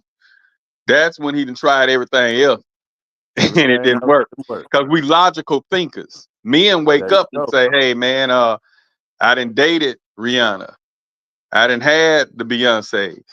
There you But go. this one here done been there when I ain't had nothing. This one When I here ain't would had put nothing. $100 in my pocket when I didn't have $12 to rub together." There you go. And then that's when he say it ain't about this and that and that. But still, I say don't make that the reason you with him. Exactly. Don't settle. I ain't gonna settle. But at the end of the day, you need to, like, if I know I want somebody that look nice, Yeah.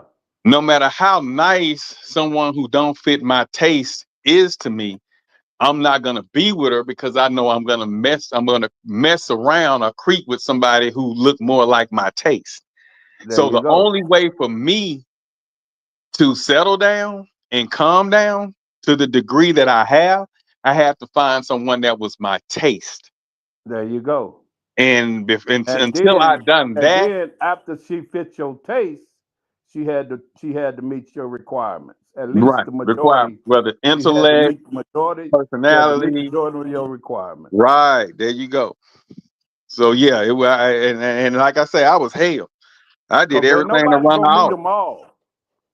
Nobody gonna meet them all. It's gonna come with a little turbulence.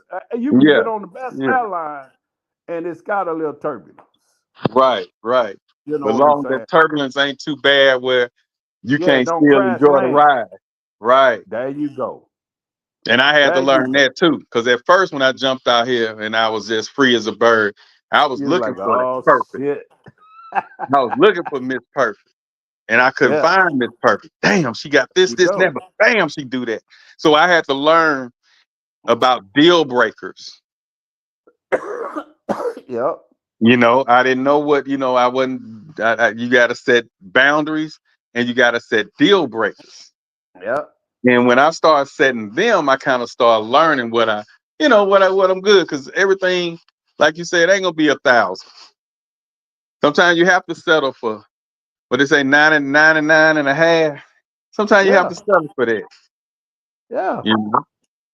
But But sometimes you see sometimes you like man, along the journey, man, you see a lot of little things, and that's what you're talking about deal breakers. You're like, is that a deal breaker? You know? Right. As long as it ain't no deal breaker, because you're talking about longevity. Can I cope with? You'll know when it's a deal breaker. You be like, man, ain't no way I could put up with that shit for 25 years. Right. There you go. You know what I'm Those saying? are Let deal alone breakers. one more year. You know what I'm saying? If you don't recognize, you know, your abilities as a person, what you can deal with or not deal with, then you ain't ready for no relationship in the first place. You got to know that. That's what I'm talking about. You've gotten to the point now, you know what it is that you want. And you know what it looks like when you see it. And you know how it feels. Because a lot of people arguing in the first beginning of their relationship when they should be building, enjoying the relationship. So if you already broke down in the beginning of the relationship, how the hell you gonna get through 25, 30 years?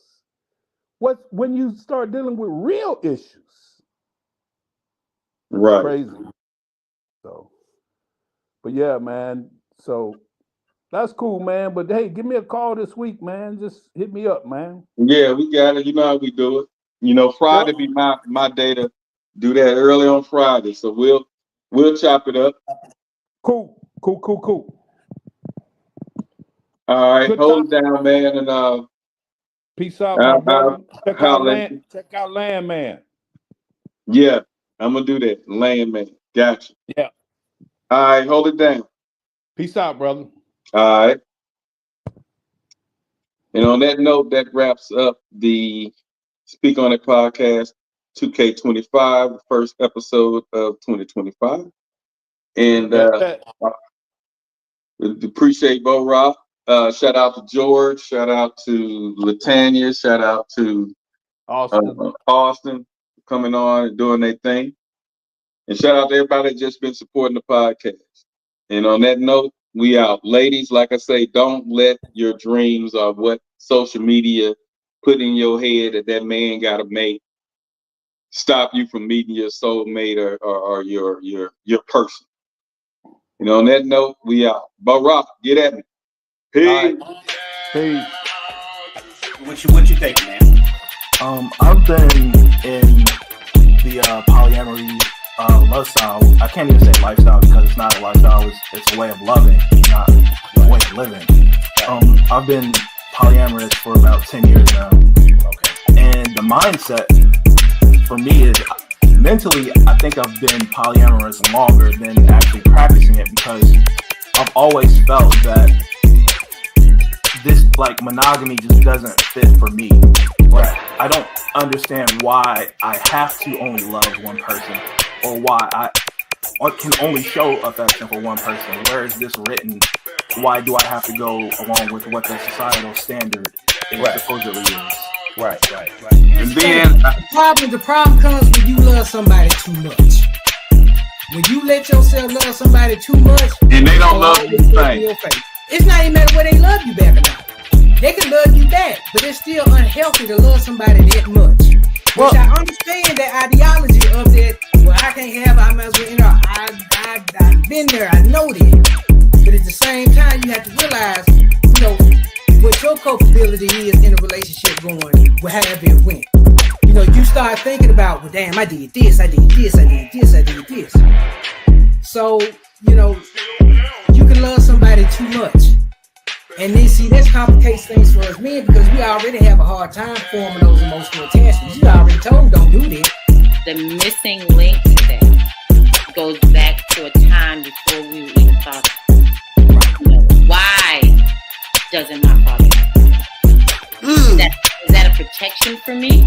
Right. Or is that the way he was raised?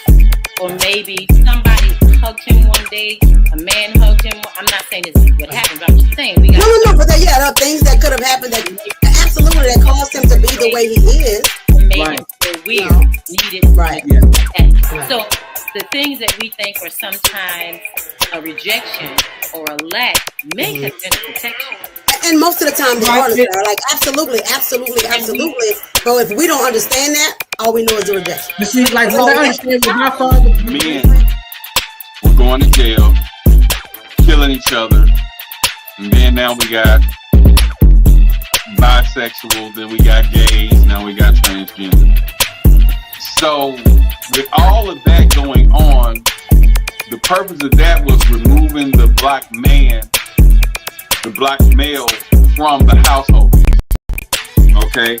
So with him not being in the household, she's getting the welfare, or she's out there in the workforce, forced to take care of herself, and if she have children, to take care of the children alone.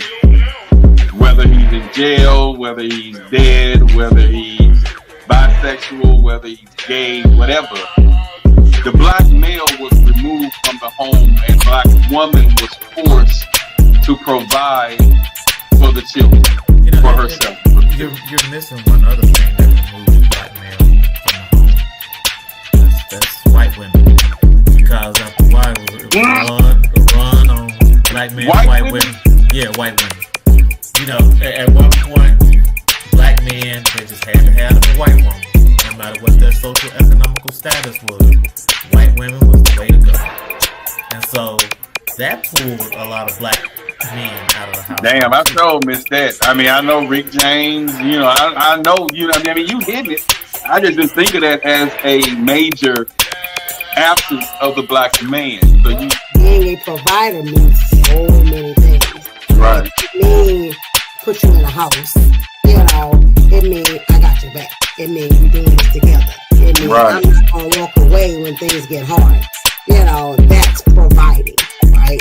I'm gonna provide emotional protection so that you can, you know, I'll be present for you when you don't feel like you can be there for yourself or whatever, you know. So there's so much more definition to the thing, right?